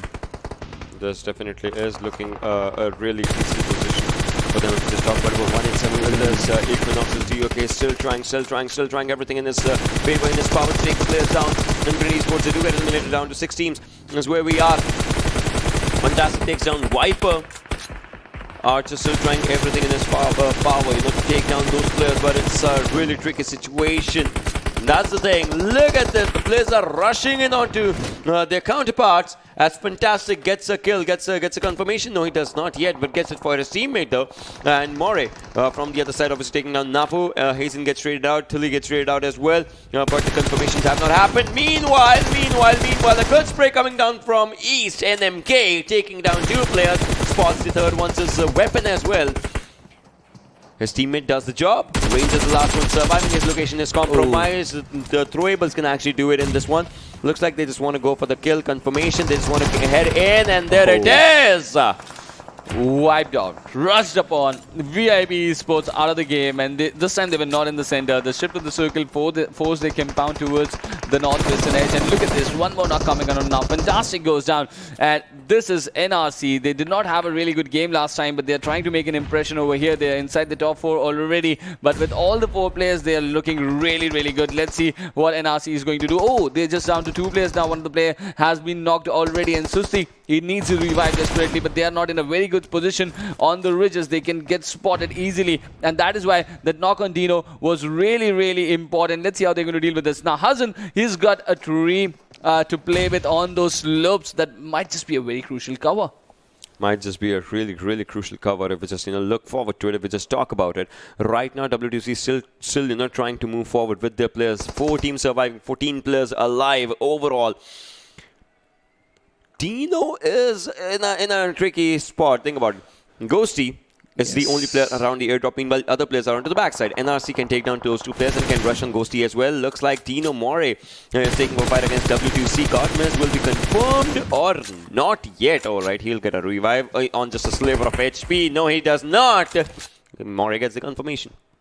He does, and they have been really absent, right? During the mid-game, they were not being part of a big action. But Equinox on the other side, look at the number of kills on DOK already. He's got 7 kills alone for his team, and his team entirely, every single player alive, and they've already managed to get 13 kills for themselves. They're having a heck of a game right now. But let's see how they're going to deal with this situation with Dino sitting right on top of the ridges over there. WTC, Way to Conqueror on the right-hand side, and we have got 3 lads from NRC also trying to survive. Everyone is trying really hard to get this all-important 15 games from the Miramar game. The domination is going to be really, really important on this map because they're going to be witnessing multiple teams fight here as well. But let's see how they're going to deal with this situation against Group C and D in this Group and C and D encounter. But now, NRC trying to move up the ridge. Dino already present over there. Are they going to spot them and shut them down over this side of the ridge? Or are they just going to concentrate towards the Way to Conquerors the way they have been doing? They've got to deal with multiple teams. Otherwise, they're going to be in a difficult situation.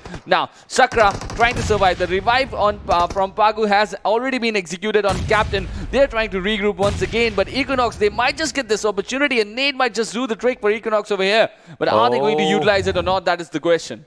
Skura, the molly was actually on him. He moves onto the backlines again slowly and steadily. Captain Pengu, both these players are just, at a good area, but they will not be able to take up a fight against Equinox. I mean, both of these players are there, but the man advantage on Equinox, the 4v2 situation versus obviously one player onto the backside. That's from W2C. This is where it starts up.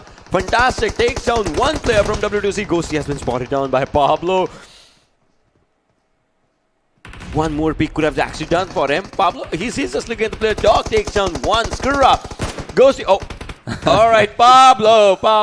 He has to start, but looks like his one bullet would be his doomsday. Yes or no? Maybe. Yes. That happened. Really good fight, but Dino still at the high ground over here. Look at this. This is the arm inside the final circle in the Miramar game, and that is doing the damage over here. And somehow NRC trying to bid down multiple teams, and they've got a difficult situation. They have got the height disadvantage to deal with, and Susti is watching the entire squad of Equinox sort of dedicating towards this side, and this is not looking a good sign for him. He's spotted one lad, but he is going to go down. No! Susti, against the height disadvantage, takes this beautiful knock, and now things are looking good for him. He's got the second one, but eventually gets picked off from the backlines. This is Dino making an impression. Now Hazen is the last player surviving for NRC over here, and Fantastic just trying to make sure that the third party is going to be in their favor. Now Hazen surviving towards one side. Equinox, they've got 2 players down. Dino holding the high ground for such a long time. It is rewarding them now. They're pinning down both the teams on the ridges over here. Let's see if they can pull the chicken dinner over here. Doc just had a good area for himself. I mean, talking about all the players, they have all the players surviving. This is the time to just, get good with the fights. But Dino, this is a team that is impressing us with the consistency. They were in the top 2 previously. This time as well, they are in the top 3. Hazen, NRC, is the last one surviving. He just wants to get to the second position and does not want to get spotted. But the thing is, his location is really, really heavily compromised. If he just moves one step ahead, he will be spotted down. And he has to move. I mean, the circle's closing up. The zone's closing up on him. That's going to be a bad situation. Ghosty moving up forward, More as well. Both these players, but Ghosty gets spotted down from the other side as Hazen wants to get that kill for himself. Hazen does it, but Hazen gets traded up as well. Yes, Hazen gets the Ghosty's kill, but Hazen gets taken out. Now More moving up forward. 5 kills for the lad. Oh, he tried his best. But Dino again at the second position. Wow. Really tried hard, Dino, but could not complete the fight. And it was the brilliance of Team Equinox, the way they regrouped, used the utility and the time beautifully. And just because of the presence of, I think this was all due to the lads of NRC. The way they stationed themselves did not allow Dino to just go ahead and pin down one of the team over there. And yet again, we have got a team with 18 kills chicken dinner this time. Wow. Group C and D is deadly. We were talking how long is that 18 kill streak going to stand, and the answer is it's going to get repeated in just the next game over here. Brilliant game. And last time it was Ka, this time it is DOK from Equinox, and what an amazing game. 10 kills. Look at that, almost 1500 damage. What an amazing game he had. One player going with 10 kills. Only 122 healing done and 1500 damage with 27 minutes of survival time. That's amazing. That is indeed amazing.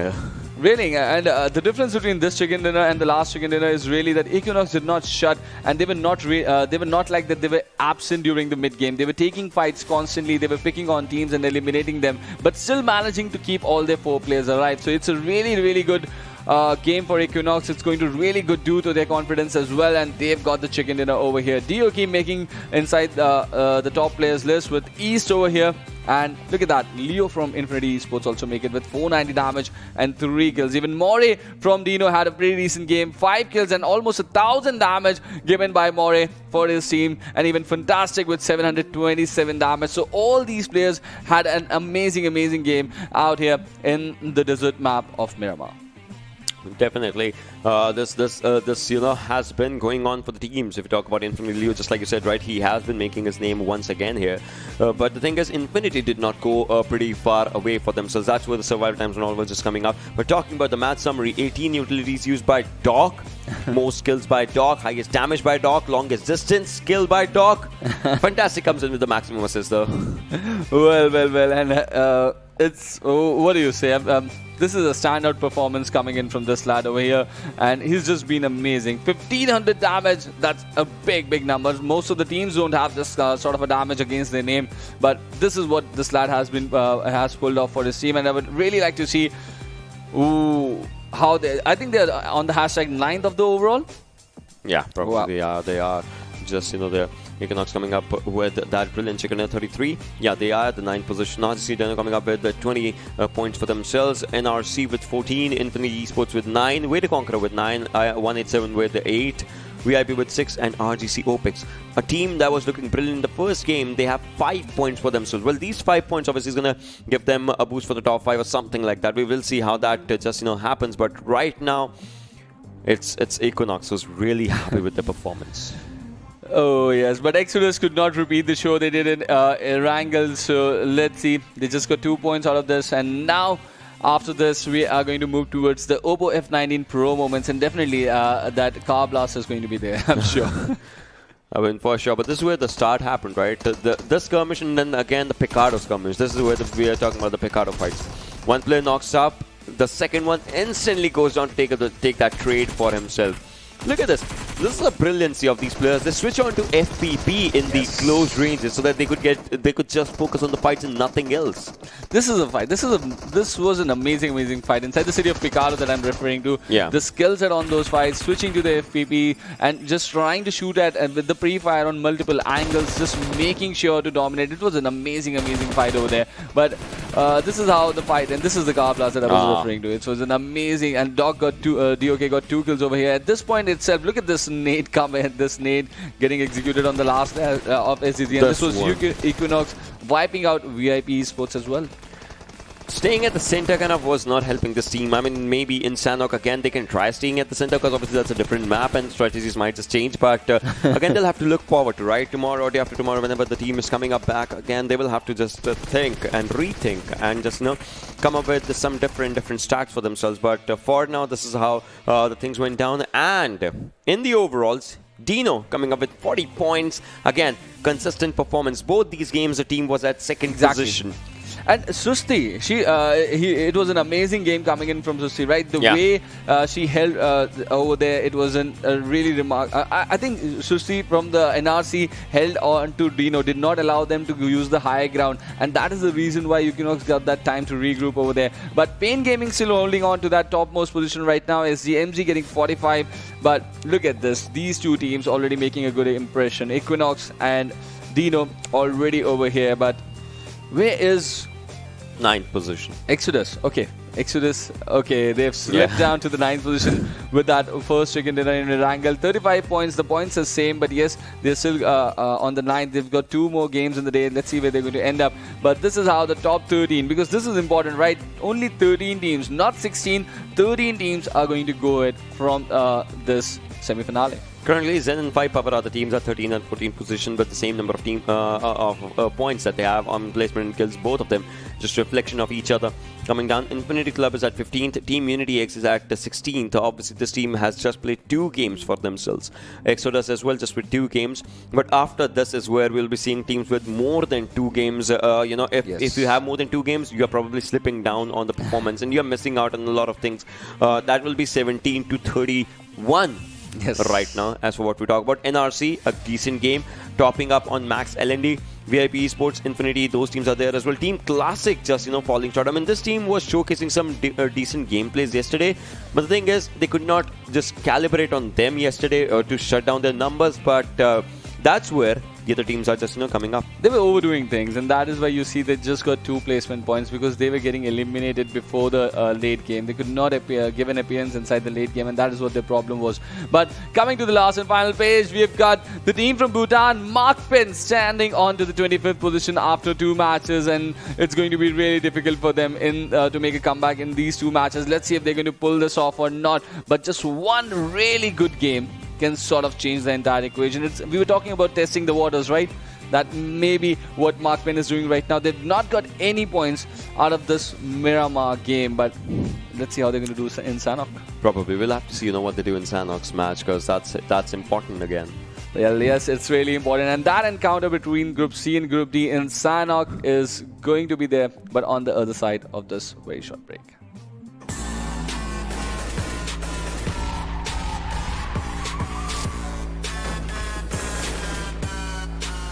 Here we go now.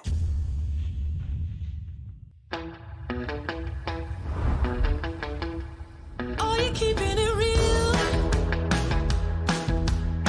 I'm calling shotgun, wanna see my baby run. Oh, what's the word on the sea? Kicking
Hello guys and welcome back once again to PUBG Mobile Club Open Fall Split 2021, and we are watching the semi-finale encounter between Group C and D, and thanks to Oppo support, and this is powered by Oppo F19 Pro. Wook up your fun, and how wooked up are you, Ocean, for the Sanhok game? Just one question.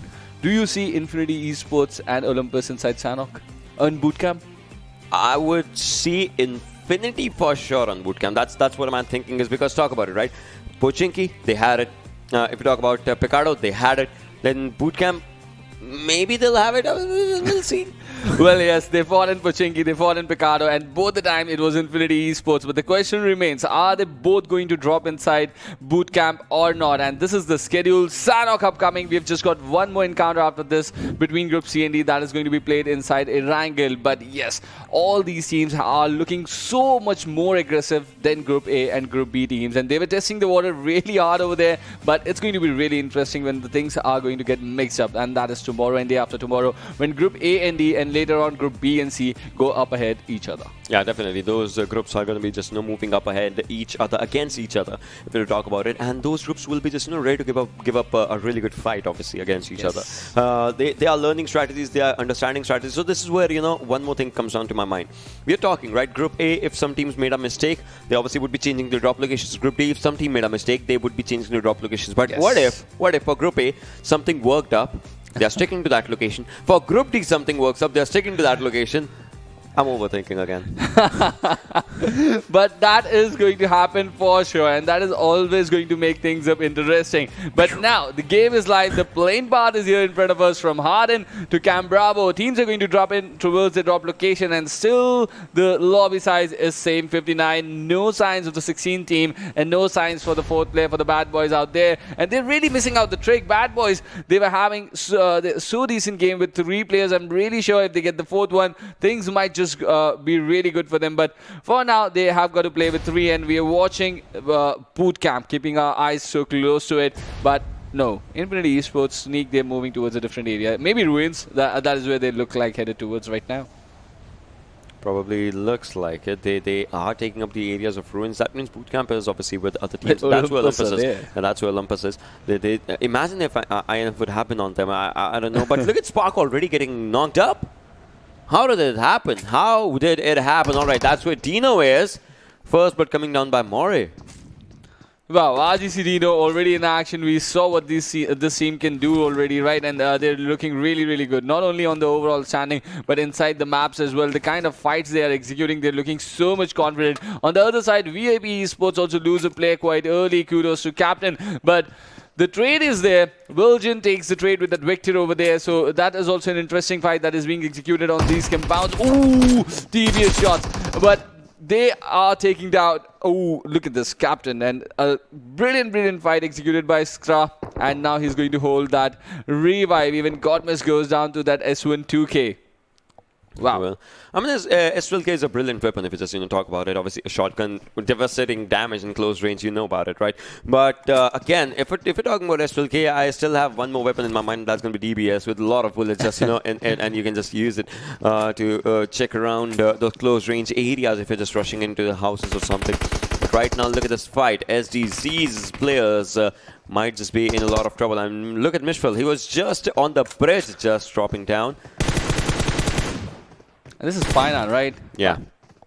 And Unity X in action, trying to cross the bridge. They are just making things difficult for SDZ. He's caught out in the open space, but he's applying really good pressure over there. M416 against that SMG, and somehow the SMG is looking to dominate Ocean. And this is not looking good for Unity X. They are on the retreat stance already, and SDZ have made it through. They've crossed the bridge and applying pressure. Just 2 lads in the vicinity, and the 2 trying to give some sort of a cover fire from the distance. But Raiko applying those bandages so close, and Mitchell, he really has those sound cues over there, and how they're going to apply this inside the game is going to be the thing to watch out for. Snipey from that flanked angle, trying to apply pressure on Ezwin and Raiko. But let's see if they're just going to, who's going to get the first knock over here is going to be really important. In fact, Insanity is down.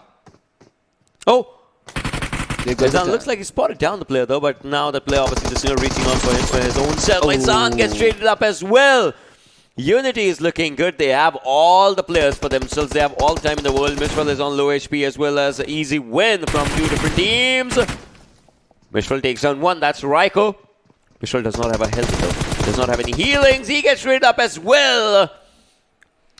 Wow, SDC with just one player surviving who's given revive to another player. They don't have helmets. That's the concerning thing. Looks like NG's gonna go for the finish. He really is going to wait. And Unity X, they held on, retreated at the right time and just throttled their aggression beautifully out there. And that is why they're getting that that advantage situation right now. Izan, he would just be hoping a miracle revive over here, but it looks impossible to me. And the way the spread on Unity, they're holding on to their grounds, and that is one important thing to do in such sort of a city fight over here. And it eventually results to pin down an aggressive team, and that is exactly what has happened to SDZ eSports over here. That exactly did happen, just if you talk about it. But now look at this. Easy win moving forward. He has his teammates. He has everyone just available. But on to the other side, looks like Baymax is getting shot at from Exodus onto the sides of W2C. I mean, Captain and Scarab, 2 players against 1 player. What's Baymax going to do? Throws up a nade. Oh, it was a bit shot onto the backside of the tree. Falls down the player, goes for a knock. A brilliant knock coming down by the Slat. Baymax. The patience in this player was brilliant. And he forced him out with that nade, right, and caught him with the spray down there. So the pressure was applied beautifully, and we've seen Sakra with those amazing shotgun kills a little while earlier, but now the pressure being applied beautifully. This is Exodus trying to get some early kills for his team and just successfully eliminating Sakra. But Captain, he's the last surviving player, and he's just so low in HP. But now, look at Ackley from the back lines. He's just trying to create that flank angle. This is not looking good for Captain. He's just holding on to that to that door angle in a TPP stance and trying to get as much information as he can, but certainly not looking good for him. Not at this moment. Not looking decent. But Baymax again just moving forward against Captain. Might just be a tricky situation as Captain is surviving solo at this area. He would not want to do something wrong so that his his location gets compromised. I mean, does not have a backup at this moment, does not have anyone at this moment, so it might as well be a really tough and tricky situation, a tricky spot and a tough spot for the player to just play around. We'll have to see how that happens. We'll have to see what the player just does in the situation as Baymax is just out there. Now everyone's just trying to compromise alongside their own situation, alongside their own areas as Baymax is. Captain still there, still waiting, but he is unaware of the player onto the right hand side. He really is, and actually he's just put this amazing crossfire setup. If there's a little bit of a pressure coming in from Baymax, he's just he might just commit himself in a few seconds over here. Things will change for Captain completely. But Ackley also just closing in now. But Captain certainly does not have any idea, and even the third lad, Kinoxi, also come into the equation. Where is Ka? And just in a very big split situation. He's just arriving to the party now. And they've already got just 1 kill over here, trying to find out for the second, but now he has an idea. He's using the I button to check out on Ackley as well. Oh, no. 3 players in the vicinity for Captain. Let's go. Oh, this is wrong. Straight up will be taken down by Baymax. Exodus is looking really happy. They have all the players for themselves. First team to get eliminated is Way to Conqueror. 14 teams surviving. 49 players alive. Now Sanhok will be picking up the pace because the first zone's coming up to a closer as well. An RB, a Koopa RB, but hey, you can take only 2 players. Well, yes. Oh, wow. I absolutely love this work. This is a top view, yeah, obviously. This thing coming down for the circle. You see where the circle is. Obviously, the areas onto the sun side are not there. So the teams that's NRC, suppose, they'll have to rotate in. We'll have to see what happens onto this kind of a zone. Because if you talk about the area around Paradise and all those, that's going to be an important area, a crucial area. Currently, the center of the zone is that miniature island.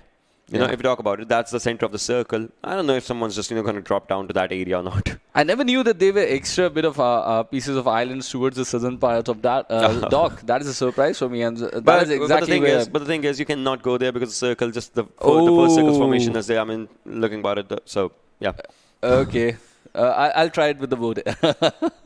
You, if you want to, you can. But as soon as the first circle just comes up, it's already in the blue.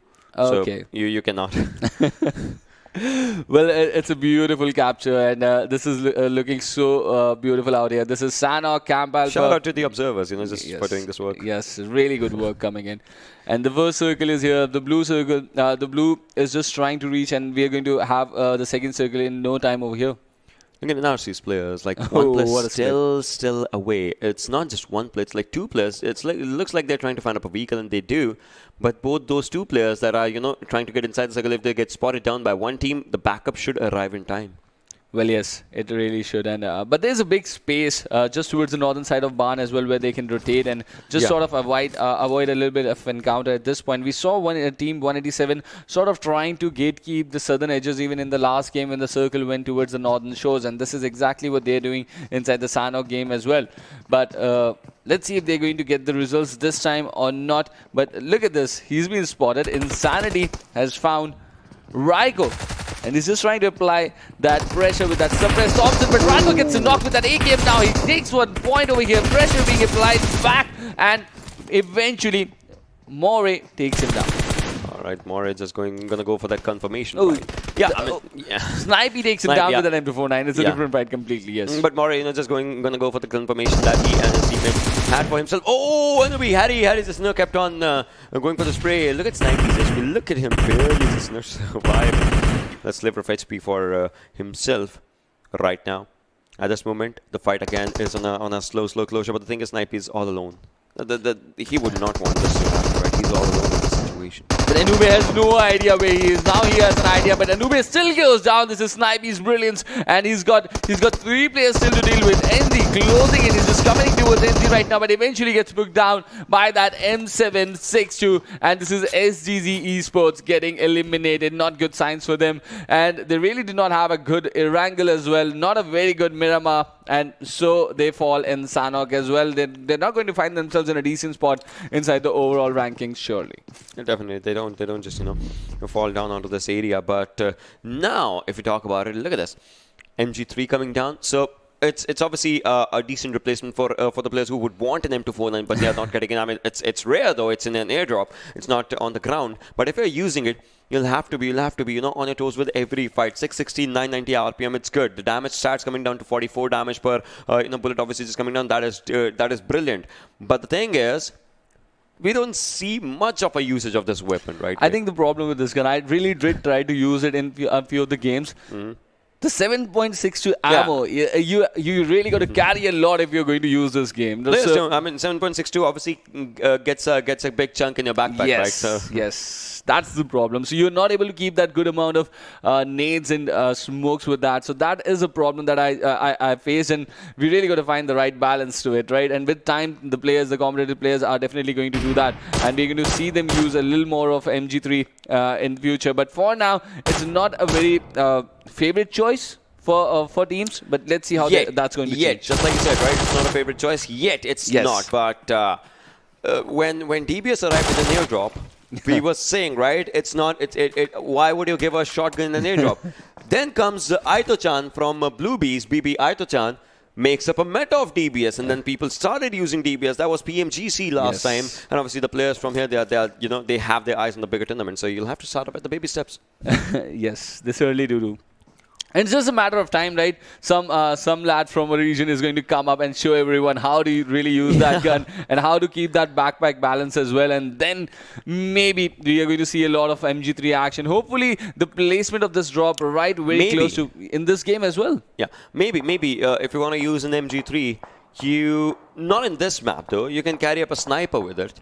A 7.62 that's a really sniper. Good, yeah. Then obviously, for snipers, you need 30 bullets. That's all. Maybe 20. It depends on how you're using it. And the second weapon is MG3. For that, you can carry like 200 ammo, and the rest is obviously your meds and everything. Exactly. So those things can happen. Maybe a support player can use an MG3. Exactly.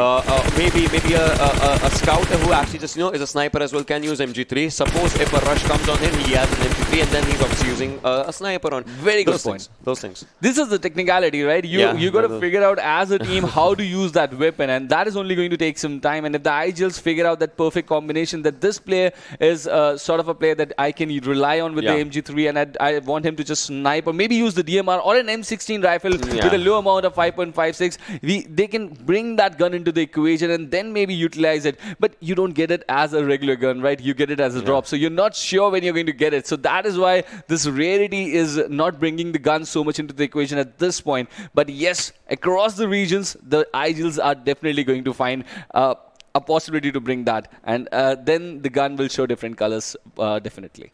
Yeah, definitely. The gun definitely will be showing up a different color for itself if we just talk about it. And move on to the backlines. Leo as well from different teams, obviously. But white. Is it okay for him to move forward? Well, he does hear those gunshots on the backlines. His own teammates are also just firing onto the opponents that were just trying to move forward. I don't know how it's gonna just work around in the favor of the players. I mean, they have lost on Sanchir. This is the bad news for these lads. But still, 13th position, right? There are 13 teams surviving. If any team gets eliminated at this position, would be the last team to get 0 placement points. And yes, and somehow Infinity Esports have looked a little bit passive inside Sanhok, but this is not a map that generally teams play passively. They've still not found their first kill over here, but clearly the stances are clear for them. If there's going to be a team in our drop, we're going to fight for the fight against them, but later on we are going to play the decent game. And now they're trying to get some important information. They're just watching those ridges towards the southern side where Unity X is trying to make that rotation, and they have been spotted. And now the speed of this bit of information is going to be utilized for their next step, because they are also just entering towards that western edge. And 187 are pinning down players from Unity already. Raiko goes down. Yeah, he does get taken down. I mean, this is where, even the smallest fights just bring up the biggest results if we talk about it already. 44 players still alive, 13 teams surviving, and we're down to almost 15-minute marker if we talk about the games.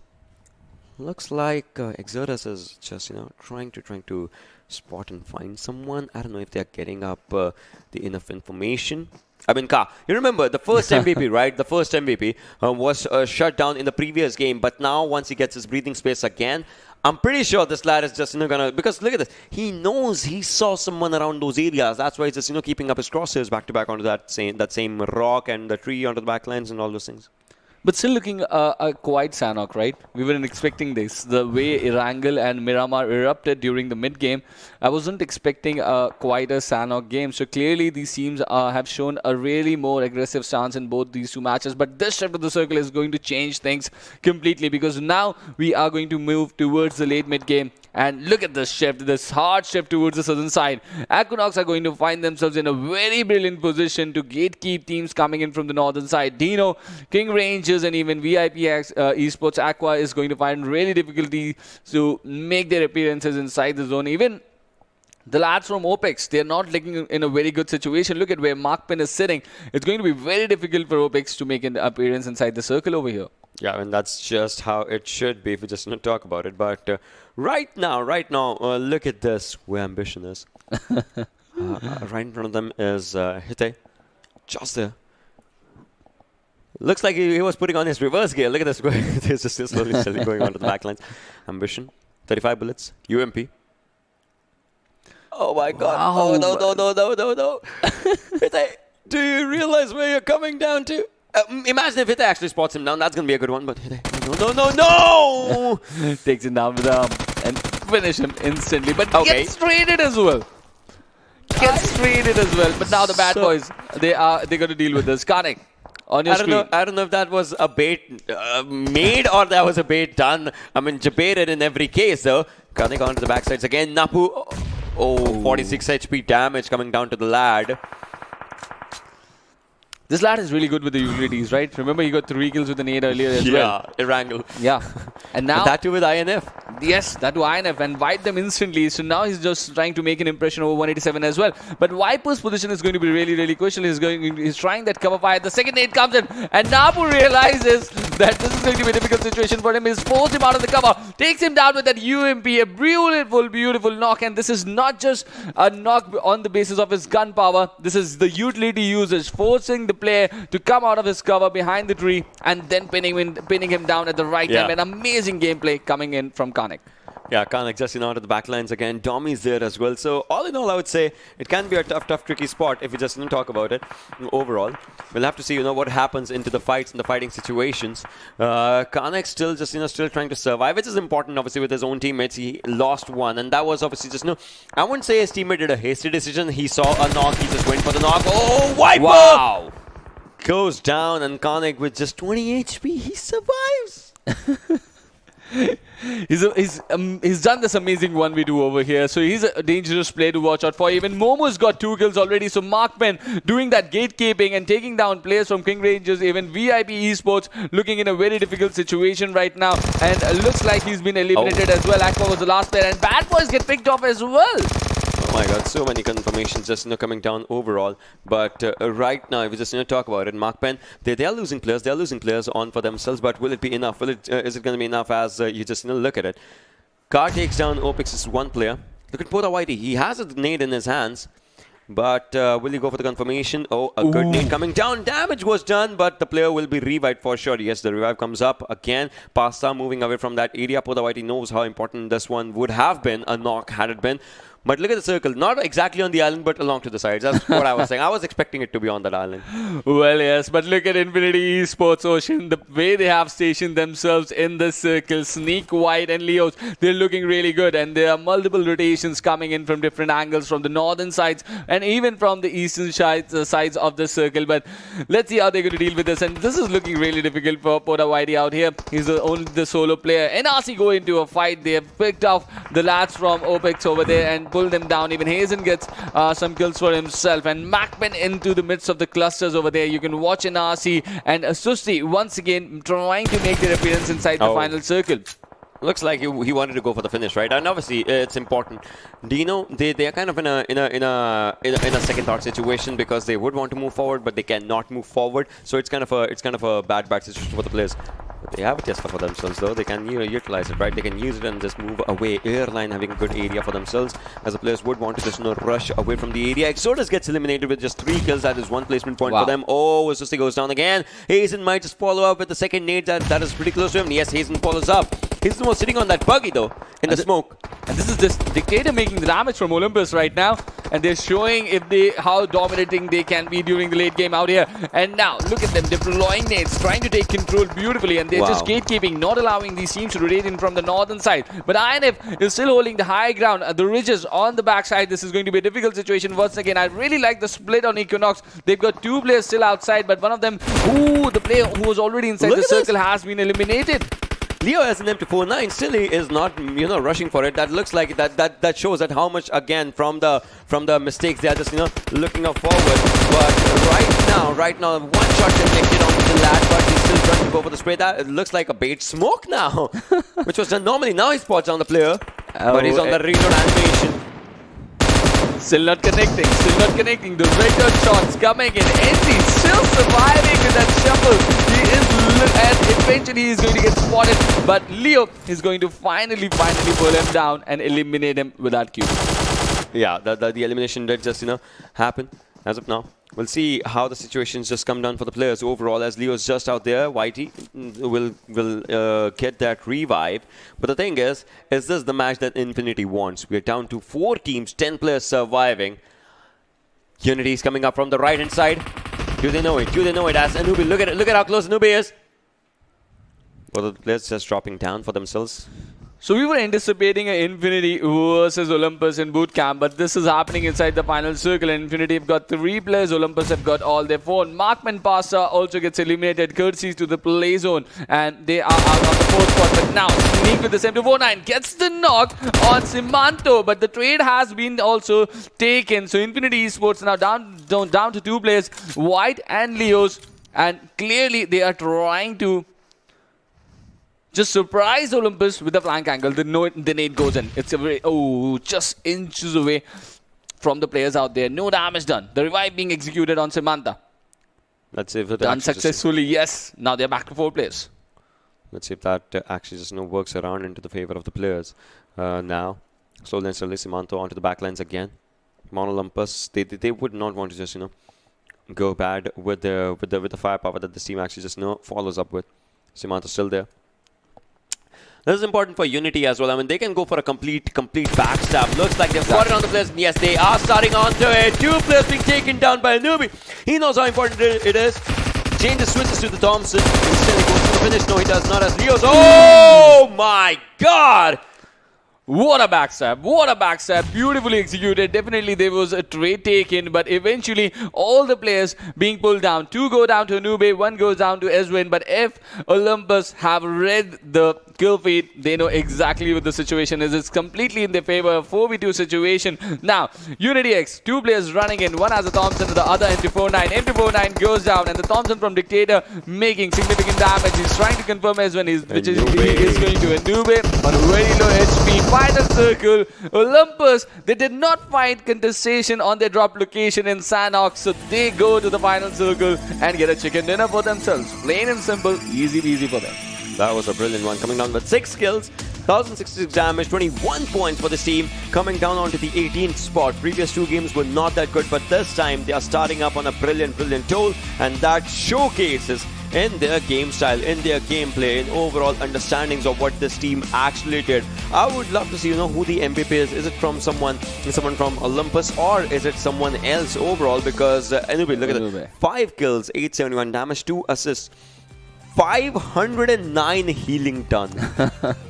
That's a lot of healing, and considering Sanhok, and he got the meds, right? He got the meds over there. Yeah. But 2 assists, 5 kills for his team, and just survived till the last moment over there. And a really decent game. It's going to give them a lot of confidence, considering the fact they did not have a good Miramar game, and now they're coming back in Sanhok with a decent performance with the final circle appearance over here. But let's talk about Olympus, right? Yeah. They got the chicken, the 6-kill chicken, but clearly... Still, I would say it's a long way to go, because they are at 18th right now. They'll have to be in top 13 again. Tomorrow, it's going to be a different skirmish. It's down to 3 matches today, 1 match remaining. I would want to see if they get challenged again or not, because it's Erangel. And Ocean, do you see them changing the drop? I would want them to change the drop, because again, this is a win that they got, but they'll have to, if they don't, then they'll have to snatch the win against IN. Talking about Infinity. White coming down with 3 kills, 457 damage. Dictator coming down with 250 damage. Mori coming down with 476 damage. Airline with 2 and 421 damage for himself. Look at Dictator's damage alongside his kills. 4 kills and only 250 damage done. Oh, that's amazing. And Dictator got some of the kills with that nade right as well. Yeah. So clearly he got players on a very low HP and made sure to confirm them as well. But really did survive till the final circle and made sure that his team controlled. But Equinox A-line also had a very decent game, 421 damage with 2 kills, but he was the flank player who was holding the lines when his team was fighting outside. So he just kept on those lines for a really long time, but eventually the reinforcements did not arrive at time for him, and he fell down, and eventually his teammates as well. Now, White with that longest kill, Unity and Anube featuring with the highest kill. So players coming, and Unity have got NG and Anube in multiple columns. 7 is the number of most utilities used. Actually, I'm coming down with most assists, that's 4, but just 7 utilities used in that in the map of Sanhok. Well, I mean, it's a small map. Yesterday also we saw, I guess, 6 utilities used only. That was the maximum number. So now, obviously, moving up forward, we'll see what happens and how the fights actually go in the match after the match summary, obviously. And that's where we'll be seeing the rankings of this match, in which Unity, all right, even if Olympus had the chicken dinner, Unity had more number of kills, and that's why they are at the first position in this one. 22 points coming up. Olympus coming down with 21 points. Infinity eSport coming down with 15. Markpin with 13. Markpin starting up again on themselves. Equinox coming down with 10 points. RGC OPEX. Well, the way RGC 10 and OPEX played in the first game, they haven't been able to replicate the similar gameplay. Really, not in this game. But 5 points only for them here. They would be really happy that.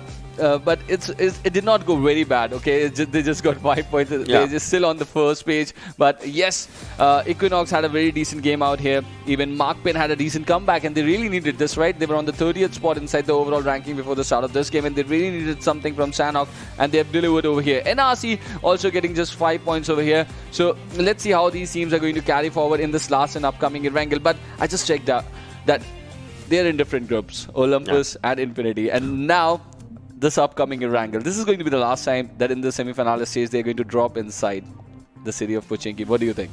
I would love to see how that just comes down. But there have been some other teams as well. Vita Conqueror, SDC, these teams would want to just start up their good games again because it's important. But obviously we'll be looking at the Oppo moments after this one, and that is where the most delicate fights did happen, and it's kind of a highlight reel for those as it just went down. Look at this. This is where we were talking, right? S12K, DBS just coming down in the action, and this fight against Painan, this was brilliantly executed by the players. Well, yes.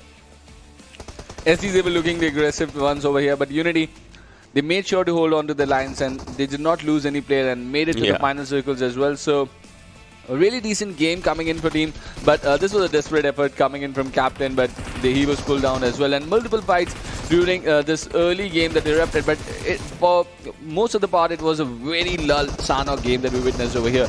This was Unity yet again in a different fight. They pinned down another team, and back-to-back fights is the reason why they've got 10 kills in their tally. And Kanek, he was just brilliant out here.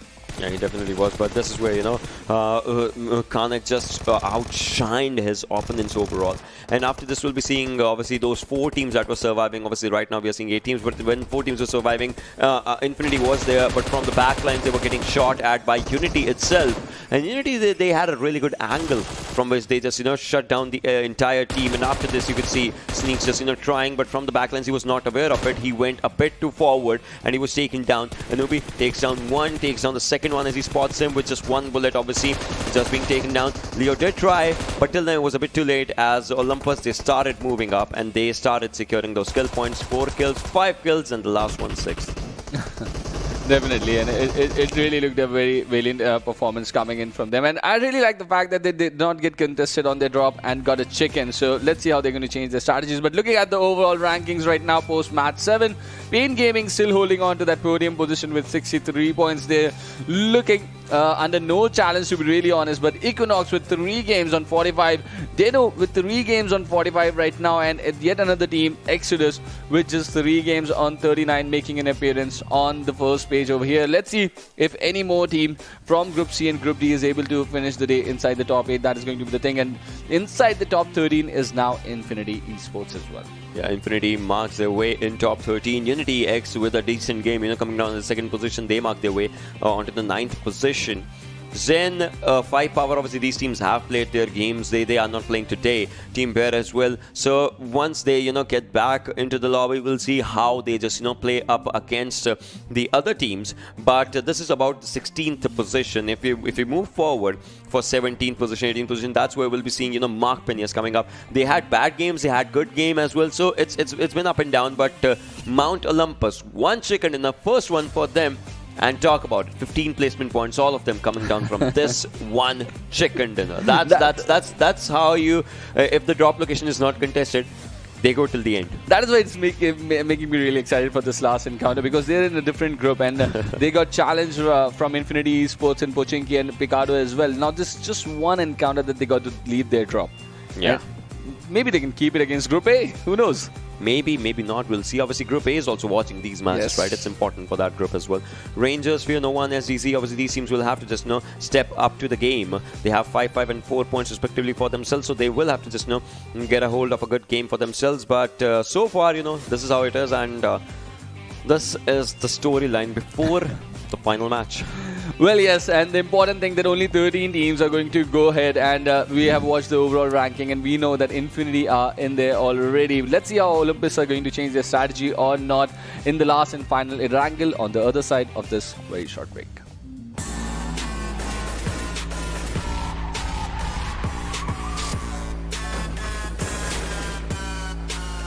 Here we go now.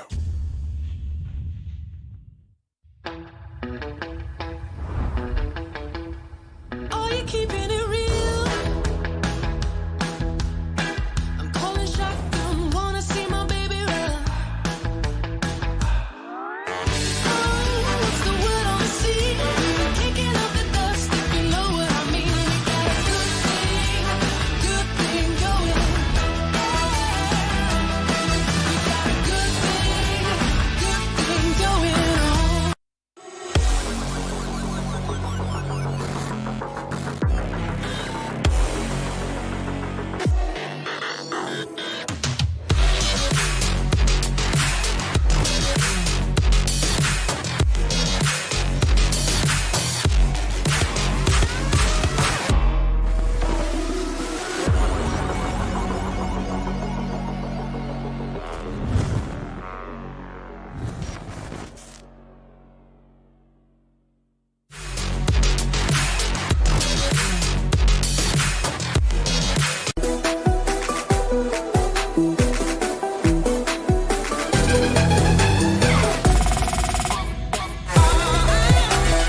Hello guys and welcome back once again to PUBG Mobile Club Open Fall Split 2021 sponsored by the Oppo F19 Pro, and for this last and final encounter joining us today is Super Johnny. How are you, Johnny? I mean, it's always a pleasure to be here, and it's always exciting to get to cast these matches. I mean, South Asia Wildcard has been phenomenal throughout the day, and even today the competition is looking quite strong. But with just the last match to go, I guess there's just one thing to know: will Olympus get challenged again? Definitely, that is going to be the thing to watch out for, because yes, when they did not get challenged in their drop location, they ended up getting the chicken dinner. They get 15 placement points, 6 skill points out there. So are they going to go in for their drop of Pochinki, or are they going to go for that alternate thing? That is what I'm watching out. But this is just that one encounter, right? Yep. Because they are in different groups already, so they won't be facing the likes of Infinity Esports during the semi-finale stage. But it's going to be a very interesting story if both these teams make it to the top 13 and go to the finale. But now, here's the plane path from Lipovka to Georgopol City, and Georgopol was far away from the plane path inside the first Erangel. So it's going to be interesting that which teams are going to go towards Georgopol. And this is also a very good spot that multiple teams can pick up. But still 15 teams, we are still here with 3 players, and the teams head in towards this Erangel map. Well, it's going to be quite exciting to see if we do, in fact, get an early contestation this time. As you said, Georgopol wasn't part of the initial game plan for a lot of teams in the last game, but this time, well, I believe a lot of eyes are already going to be set on the location. And again, I mean, it is going to be super exciting to watch, because from the last few times I've gotten the opportunity to cast this particular region, a few of my favorite players are going to be playing in the games.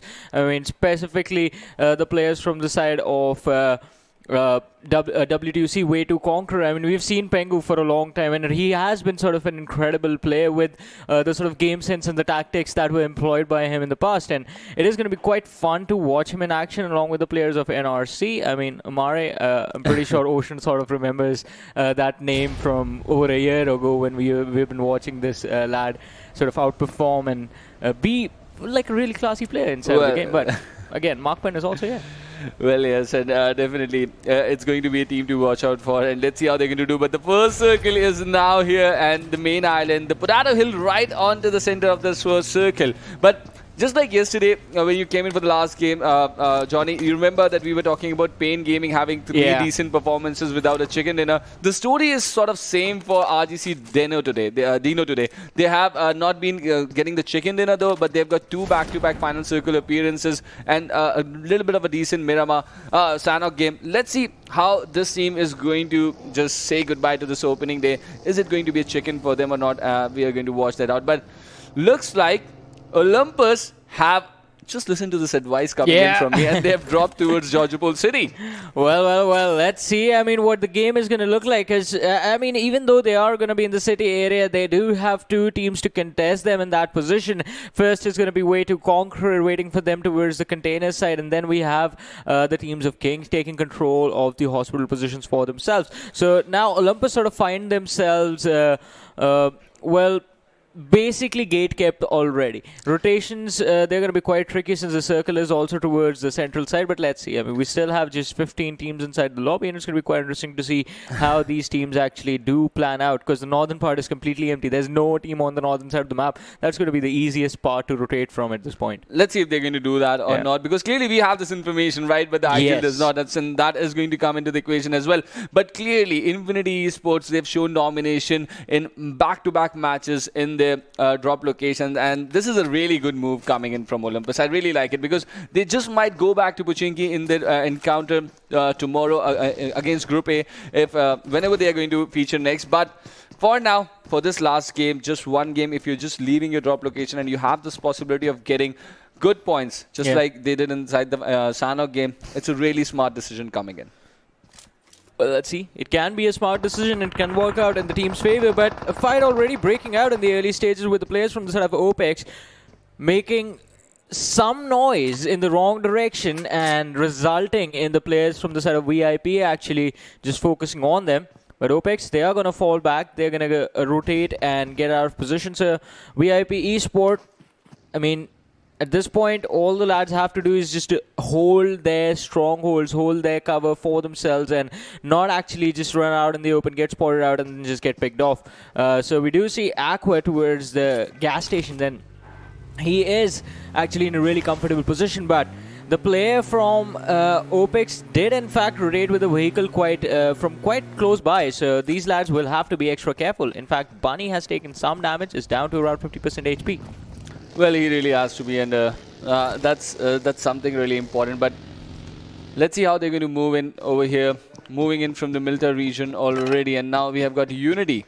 And that rotation happening very close to where Unity are just looting up. This is a split situation that Unity Team Unity X is sort of executing right now, and multiple teams already inside the vicinity. So that's going to be a challenge because clearly not a very big loot already on Ezwin's backpack. Just one first aid clearly tells you the story. But yes, his teammates have got a decent numbers already, but they're not just committing themselves to the big compounds in the region, in the area like the factory or the Milta Power buildings. They're just looting up those compounds, those split compounds, and clearly missing out on some good opportunities. Well, let's see. As you said, they're going to be missing out on some good opportunities, but it's still the early stages of the game, and it is going to be quite interesting to see what the mid-game transition is going to look like, because early stages being really, really quiet means there's definitely going to be a lot of fights during the mid-game stage, especially if we have the circle moving towards the eastern side. But although moving on to and talking about the team that is on our screens right now, Markpen. We've seen them for a while now. I mean, when I say a while, I mean for more than a year and a half at this point. And this is a lad that's made with veterans, amazing set of players, but there's still that the same level of performance for us to see that we used to see them from up until last year. So we're going to be waiting for that to happen once again. But let's see. King Ranges, another interesting name. Steva, Spark. Poda YT, Gucci in the lineup, and the players are, well, I feel like they're going to be in quite a decent position as of now. Well, yes. And it's a really decent point that you make about Markpen, right? Yeah. They were almost perfect the last time they appeared. They just missed out with just 2 points. So the question for them now is, are they just good enough just like they were in the previous tournament or not? Exactly. But that is going to be a massive question, and that's the thing. Because with a team like Markpen, when their name is going to be present in the lobby, you do automatically just assume, all right, these guys are going to pop off. There's going to be a lot of heavy action coming in from the squad. But within the last 3 games, we have yet to see that happen. Exactly. But they got a decent Sanhok. They got some really good points out there as well. But even in the Erangel game, they ended inside the top 4 and they got some placement points out there. So they're just starting to get off things. It's just the testing of the water day, right? The first day, as we call it. So it looks a decent outing for them. But yes, they can show completely different colors. We have seen that in the past. And that is exactly what they would be hoping to do as well in this last and final encounter for the day. So we got Potato Hill here, and Infinity eSports, they've looted up Pochinki. They've not spent a lot of time in doing that, and in just the 7th minute, they've rotated towards the center of the zone. So this is yet another team trying to control the center right from the early start. Just the 8th minute, and they're already on Potato Hill. Well, taking control of the Potato Hill in the early stages. Infinity Esport at this point, again, we had a similar circle yesterday, didn't we? Yeah. And we did talk about it, the fact that controlling Potato Hill on towards the eastern circle or the central circles does in fact become quite important, and sort of a game of fetch being played all alone right there. With he's amazing with utilities. He's got already 4 kills with utilities today in just 3 matches, and Kanik he's a standout. This is basically warm-up at this point. Yeah. Warming up for that action when he gets that opportunity to throw nades and utilities. And his teammates are also just having fun out there. Just trying to whack your own boys. Why not? I mean, it's the mid-game stages of the game, and you have nothing to do. Already have pretty good cover for yourselves. You are holding the center of the circle. It's an entire squad house, and might as well just practice. Might as well just prep yourself for when you actually have to throw the nades. And they've decided to stay at that compound, right? It's a very important compound. And yesterday also we saw Slamin come in from Pain Gaming at that compound, remember? And they were holding up that beautifully. But now, this is the moment. The first encounter, the first blood goes to Ghosty over here. He's done the knock over there. That was confirmed by More. And the kill goes to RGC Dino. This is a team to watch out for. They've been really consistent through the last 3 games. And now, way to Conqueror. They've got to get away from the situation. But are they going to be allowed? The spray comes in from the info. But somehow, they get away. Well, somehow they do manage to get away, but let's see what the game in its entirety is going to look like in the end. RGC Dino, Ghosty, I mean, he's going to have to be careful because now the information has been given away to your opponents, and specifically the position that this squad is in, RGC, it's going to be quite interesting because they are on the edge. If they do get blocked off and their rotations do get cut off, I mean, basically they get delayed from their timing, then they're going to be stuck on the edge. The circle will move away from them, and then they will feel the pressure of the fact that, all right, we did not have to intentionally take this fight. We could have just like stayed quiet and then moved in early. Yes, exactly. And the rotation of the timing of the rotation, just like you mentioned, is really, really critical. And look at multiple teams already trying to take up center, but towards the western edge, it's a completely different story. Dino, Olympus, Way to Conqueror, and even NRC just finding themselves, and they're trying to make spaces for themselves and just trying to drift away from each other. But in that process, they might just find another rotating team coming from the Nova Bridge, Equinox, and they're heading right towards where NRC is. But look at this encounter already breaking off. Dino going up against the team that got the chicken in the last game, Olympus. They're hurting Dino down, and these are two good teams going right up against each other. Let's see who's going to be victorious out here. I believe, I mean, Olympus, they already have an upper hand, but no! Mori is still quite healthy. A 1 vs 2 situation is going to be taken down as well, but Samito from the backlines closing in does see a player on the other side of the wall, but he's going to be shut down as well. I believe it's down to a 2 vs 1 situation, and Olympus, they're going to be finished off just like we've seen before. The gods are going to be shut down and taken out of the game, but Dino's rotation is already taken care of. Well, yes. And the change in drop does not help them way too much. Yes, it really does not. And they just go down with 1 point. That one finish that they executed on the lads of Dino over there, that did not result really good for Olympus. So an early exit yet again for them. But clearly they've already got one chicken, so they've got a sort of a good start in this entire leg against Group D. But they're going to have different groups to play against. Group B and Group B encounters still remaining. I mean, that is going to be fun to watch. Yes. Because, I mean, we do have a lot of interesting names in Group A and Group B. And C and D is where we would say a majority of the teams that we are expecting to see good performances from are definitely are teams with a lot of potential. But A and B, the major chunk is the lot that we know these guys are definitely going to take a lot of heads for themselves as trophies. But for now, Infinity eSports keeping an eye on the bad boys inside the lobby. Oh, that could have been a nasty shot, but Sanchir just taking a hit in return. And these three players, Sanchir, White, Leo, definitely players you need to be careful of. Otherwise, these guys are going to destroy you.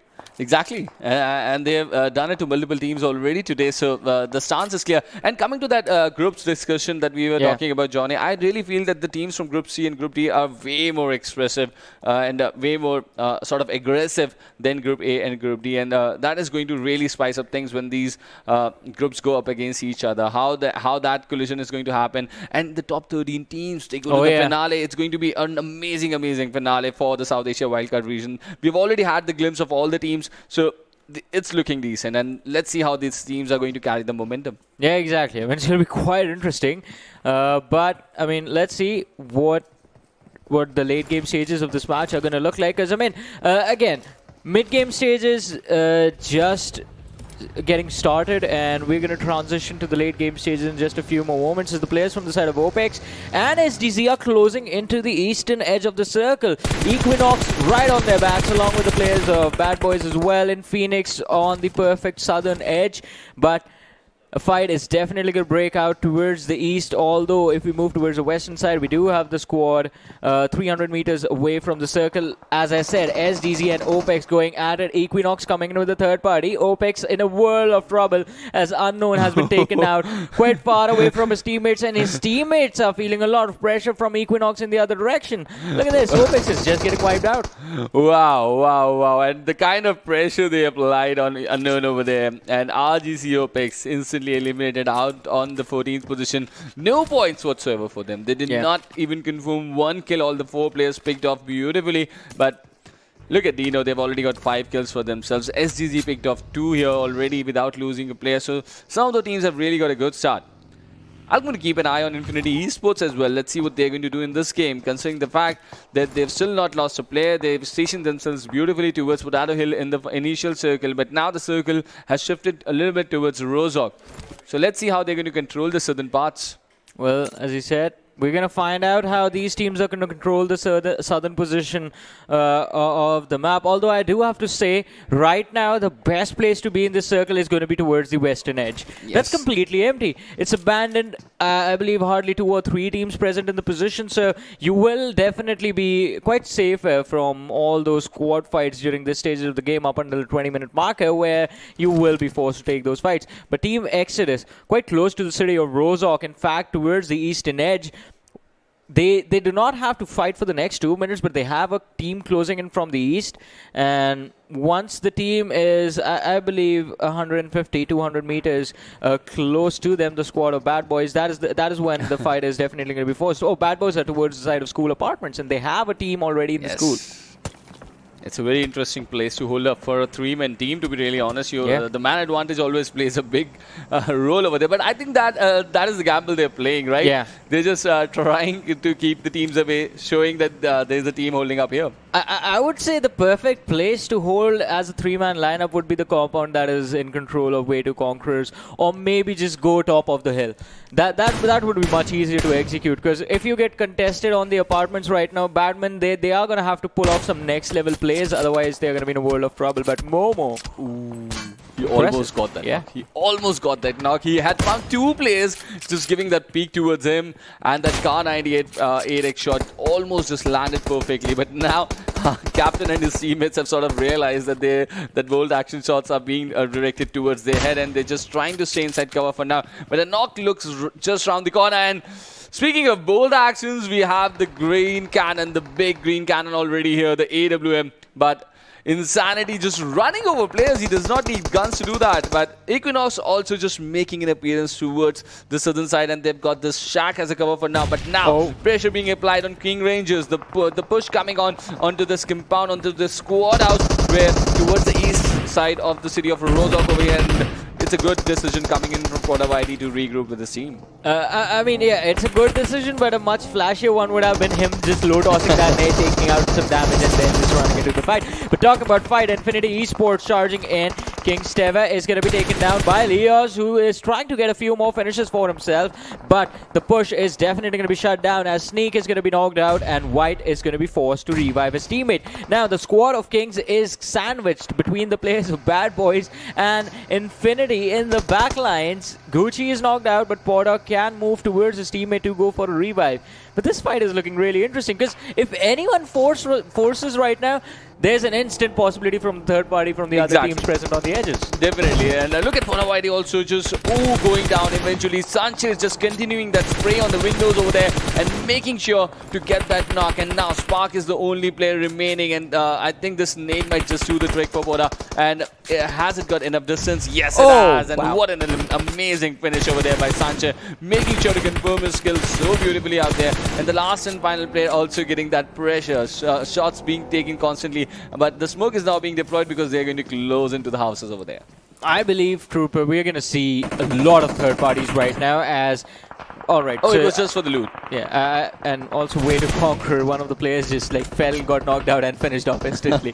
So, a little bit of a mistake right there, but it's alright. I mean, as long as you still have one more player remaining, you can always go for the placement points. But Anube from the side of Unity is going to be taken down by Exodus Kenoxy, and he's looking to go for the finish right now, but he's going to have to deal with the rest of the players of Unity first. Easy Win is going to be taken down with a really wonderful headshot. The M4 spray connecting quite precise, but Way to Conquer, that is the last lad from the squad, Skara, and he's just gonna try and see if he can stay hidden behind the rock. And as I said about the third party, the teams from the eastern edges of the city of Rozhok, as you can look on the radar, there's gonna be like 4 to 5 teams closing in from the distance, and it's gonna be a lot of pressure, but also a good opportunity for Exodus to actually secure a lot of kills. But look at Enarski holding on to the Rozhok hill as well, and Exodus have been holding on to this eastern edge of the Rozhok city for quite some long. But now this shift of the circle, the fifth circle, where is it going? And look at that AWM shot coming in from Equinox. Doc over there inside the kill feed, and would be really, really happy to see those action coming in. Then this is the important shift that we are talking about. A half of the Rozhok still inside the zone. If a hard shift comes towards Rozhok, a lot of rotations would be incoming over that side, but that is the interesting part. And look at this shift. Equinox right dead center inside the zone, and then we have Exodus, the eastern edge of the city of Rozhok inside the circle as well. But the compound where Infinity Esports is also holding up is also going to be part of this play area. So it's going to apply pressure on teams like SGZ, VIP Esports and 187. They got to make their way inside, and it's going to be really, really difficult because now Infinity Esports would have eyes on the gatekeep situation. Well, I mean, they're going to try and gatekeep as many teams as possible and just pick up a few extra kills for themselves, but Kenoxy switching over to the Mini 14 is going to try and see if he can spot the players from the side of Dino. That's fantastic. Is going to be spotted out. Ghosty as well, heading behind the boxes right there. But Bad Boys, they're going to lose out. And Domi, Ghosty taking one shot to the body.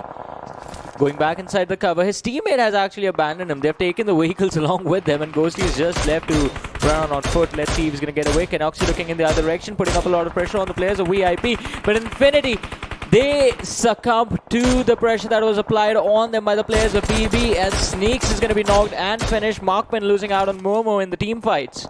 I think Infinity, they played the split situation. Only 3 of the players rotated inside that compound, and one of them stayed towards the different part, and that's why he's been taken down by the play zone. But look at this, the DP coming in from NRC, making some significant impact. Equinox have been holding on to this position. They're not allowing teams like SDC to rotate and make their position inside the zone, because then they're going to be under constant threat. And that big nade from Dioki, he's got 2 players down and eliminated them. The most in the guard also coming into the equation from Ambition from BB out there, and it is getting difficult for teams that are not finding any concrete cover to survive. Still 11 teams are surviving, but the teams out in the open are getting picked off over here. Well, as you said, teams out in the open, they would definitely get picked off, and it's going to be a troublesome situation for them to survive. A lot of pressure, especially on the players of NRC, as Hazen is going to take a few nades. HP barely down to 10. He's going to toss out a nade towards Illusion. Illusion is going to be down to 40, but Markman, if the players have one more grenade, that's going to do the job. Oh, Ooh, this could have taken Illusion down. The lads need to heal up. They should have at least like a few first aid. That's it. That's the knock. But look at the split on NRC right now, and Amari gets finish. Illusio over there, but Amari goes down himself. That raid has been taken. Shots flying from every direction right now, and there's a lot of open space that really needs to be controlled. But Equinox losing players in numbers on the ridges. Shots coming in from the compound. It's getting very difficult for them to survive. Now Amari needs to revive. Hazen, he's really going to commit for that, and he's going to hold on to that revive now. But still, look at this, Johnny. 9 teams surviving. Not a lot of concrete cover to play with. And Ghosty gets picked off over here. This is Pablo, and he's going to try and complete the skill with an 8 out there. Well, I mean, it is going to be quite interesting. Ghosty still surviving. Quite lucky that Pablo's nade missed its mark, as well, NRC, they have made sure that their utility is going to be quite on point. Regrouped. Yeah. I mean, the lads have regrouped, but the problematic situation right now is they've regrouped in a really uncomfortable spot. It's really tough to get an entire squad out of that position because it's quite exposed. And now we've got 3 teams coming in from the backlines for Equinox as well. So the problems are not ending for them at all, and they've just got a little bit of shack to play with and a little bit of a vehicle that is going to give them cover. But teams like Infinity Esports, teams like WTC are trying to make their appearance from that direction. It's going to be really, really difficult for them to hold on over here. But from the other side, teams that were holding inside the city of Rozhok, they also got to move out now. Well, I mean, the circle taking a shift outside the city is definitely going to be a curveball for everyone, and it is going to be quite interesting to see how the teams actually do rise up to the challenge. Although Pablo from the side of NRC, it can be in a world of trouble, as the players from the squad of Equinox are going to be quite close to them. Oh, Domi, no! Run away, lad! Buggy inside the smoke. Does he get away? Well, manages to reach the other side of the rid, but it's going to fall down to the players of Infinity. White getting the finish right there, but Infinity is going to be in a world of trouble as Bad Boys Karnik in the backlines from the tree is taking those shots. One lad knocked out. Amar from the side of NRC is going to be taken down with the vehicle being blown up. Equinox Dope goes on a domination with 3 kills coming for him. And, well, Karnik as well from the side of Bad Boys down to 6 teams, 17 players alive inside this match. And yes, that is the exit for Infinity Esports. They were good until the compound was inside the circle, but when they had to make an appearance on the ridges, Equinox and Nasi, all these teams, and even Bad Boys made sure. And look at this beautiful 1v1, but what? King takes him down. Spark takes down Kanek, and he was out in the open. An amazing gun game being executed by lads out here. But the teammate is here. The teammate is here for the help out there. Let's see Ambition if he's going to give that opportunity for Bad Boys to regroup once again and mark some important kills inside the final circle and eliminated our RGC Dino as well. So not a good game for them. But look at Exodus. They're still surviving. They have a little bit of a concrete cover to play with just towards the eastern edge of the city, and they haven't allowed any other team to get part of that. Well, let's see. I mean, Bad Boys, they have a wonderful opportunity for themselves, but it's just the ridge and two smokes that are separating them from the players of Equinox. It's a 2v1 for Ambition. Domi's going to get finished off now. Takes a 1v1 against Archer, but Archer is going to shoot the bullseye. And quite an easy finish right there. So Exodus in the back What lines do we now. have here? A team 4v4. that got a chicken in Erangel earlier and a team that got chicken in Miramar up against each other. 4v4 situation in this final Erangel.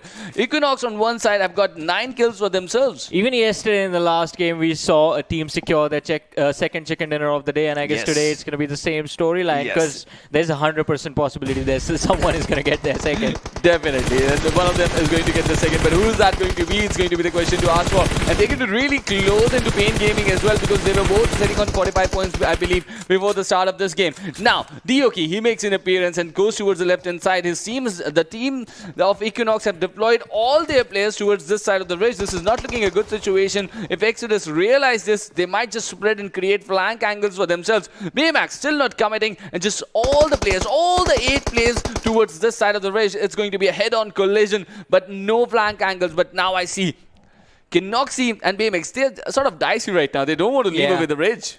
I mean, definitely. It is going to be quite an interesting situation because as these two players stay behind and Ackley and Ka moving forward from the flank, if these two lads get spotted out, then Equinox can actually get 2 easy pickups, turn the entire fight into a 2v4 and change everything. But looks like both the teams have the same sort of game plan in mind at this point. Now, Equinox is also going for a 2-2 split.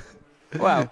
Oh, he spotted one. He spotted one and he takes Ka down now. Ka being spotted just behind the stone, and this is a very important opening coming in from East. The trade has not been taken, so this is a 3v4 situation now.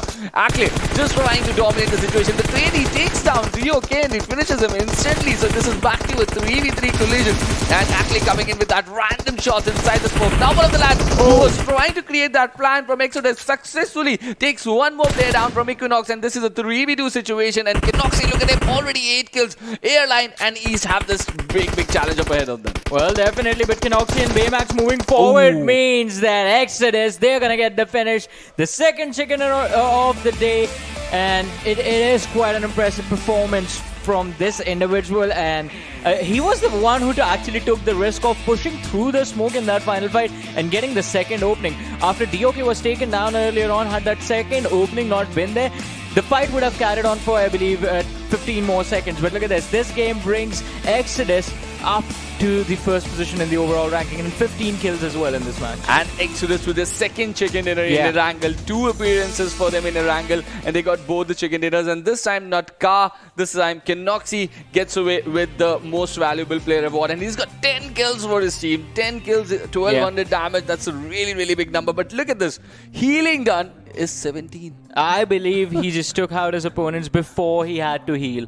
So quite an impressive performance. And Kinoxi is actually also one of the veteran players that we've been seeing for a while now as far as the South Asian wildcard scene is considered. And it was an impressive performance. I wish we had Ocean with us to just calculate the numbers so that I could find out what was the kill participation like. Because out of 15 kills that his entire team had, this man was able to secure 10 all alone. And we remember the fights he took, right? When they were holding the compound on towards Rozok, and he was completely separate, but he was just left to gatekeep the entire eastern region all by himself. That is 66.67% kills for the, of the entire team. But Equinox, DOK also makes an appearance. He's got the 5 kills over here. So together, both these two players have got the okay, that was for Exodus. But this is an amazing performance coming in from both the players. And Sanchir makes it with inside the top 5 players with 549 damage. Well. I mean, the top performing players look quite impressive as well. But let's see. Match summary in front of us. White with What is up with utilities today? 13 utilities in this game. Why? Wow, big. 13. All right, but Ackley with the maximum assist coming with 2. Kenox, we know, maximum damage and highest kills as well, and the longest distance kill 268 meters. So quite an interesting game. I mean, I expected the most utilities used to be actually the players from NRC, because the lads were actually doing quite a lot with those hand grenades. But I mean, even with the smokes, you have to account for those as well. But looking at the match rankings, Exodus with 30 points in this game, and Equinox just 9 points shy on 21. Well, but both had a really big game out here. Bad Boys also just played a 3-win squad. They got 18 points out of this game. So clearly, they need that 4th player as well, so that they can just mark really a more emphatic performance. But Dino, they've been consistent throughout. Definitely they're going to feature inside the top 8 today. I mean, definitely. But you know what the upset was in this game? It has to be Infinity eSports. Exactly. Because they were in such a wonderful position. They could have actually just, had them moved in at the right time and not just been too over-aggressive, Infinity could have actually walked away with a chicken dinner. But it's just the fact that they ran towards those compounds, tried to take on 2 teams at the same time, and then just, well, they just had too much pressure to deal with. Well, they really had to. But now we're going to move towards the Obo F19 Pro moments from this fight of for this match of Erangel now, and we're going to witness some amazing highlights. But clearly, talking about that final circle, Johnny, once again, it was an amazing fight. But I was really surprised to see Equinox surviving out in the open for that long. Oh, yeah, because I mean, we did talk about it. The moment they made it to the ridge, it had the circle. So it was all about the circle towards that last point. Once the circle actually moved outside Rozok and moved over Equinox, their position was good. We automatically assumed the circle would move towards the city area, because that's, I mean, how it would usually work out if we were in the game. But this time, Equinox, they had a little bit of a luck involved just coming in top 2. Yeah, this is exactly what I'm talking about. Yes. Infinity was in such a good spot in the game, but then you will see them mess up after this. Definitely, they messed up real time when they tried to enter that ridge which Equinox was controlling so well. And this was the elimination for Mark Penn, and this is the nades that NRC deployed so beautifully. And this is Equinox trying to control, and BB Kanik sort of just backstabbing them. Even Ambition going down eventually. They really gave a tough time to Kings over there. But this is Equinox taking down Bad Boys as well. I liked how Ambition was sure there was someone going to be on the edge of the smoke. He instantly tried to pre-fire drop shot that position, but then like a few seconds delay, and that's when Archer sort of stepped in. He gave him time to do whatever he wanted, and then he decided to do put his moves on display. But look at this. Oh, and I asked this question, Ocean. Do Pain Gaming have enough on the board to apply pressure? And the answer is clearly no. But I love what Exodus have done throughout the day. 69 points after 4 matches. Quite an impressive performance. And definitely, 69 points after. And they've got 2 chicken dinners here already. And Equinox 9-2, just 3 points shy with a chicken dinner over there. They've got 66 points for themselves. So the competition is just wide open. And I absolutely love the fact that the team on 8th position has still got 40 points. And the top 13 teams, Bad Boys, have made it inside with 32 points. But the kind of contest that they're going to face from the teams just behind them, Agent with 31, Out of Network with 31, Team Bear, a big name with just 28 points. It's going to be a very important upcoming 2 days over here. There are 2 names that are expected to do really well for themselves, and well, alright, make it 3. Bear, Mark Penn, and even Max Legends, who are, it looks like, struggling on their first few days of the matches, but maybe the teams are going to come back a little bit stronger when we see them tomorrow.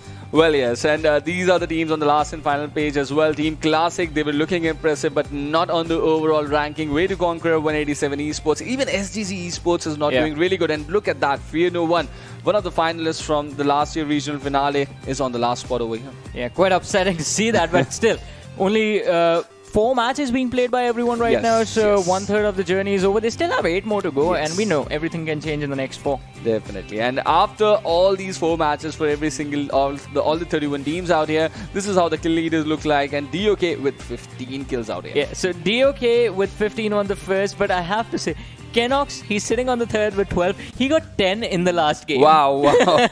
That is an amazing performance. And Opti also completing the kill leaders with 10 kills. And they've really got some decent damage that they have dished out in these games already. I wonder what Kenox was doing the whole day. I mean, if he got 10 kills in just one game, then that means he got 2 kills in the previous 3 matches that he matches, played, yes. which is, well, quite surprising though. Well, yes, they were testing the waters, right? And in the Maybe. final game, they decided to express. And it's been an amazing, amazing encounter between Group C and D. We've had a good look at all the groups now, at all the teams. So this is how the PMCO South Asia Wildcards is going to look like in this fall split 2021. But more action upcoming in upcoming days as well. So make sure to tune in. This is all what we've got for today.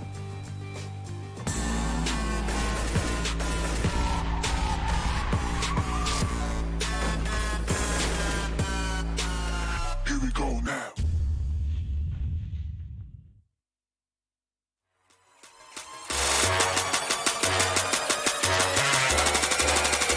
Let's get it.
Let's get it.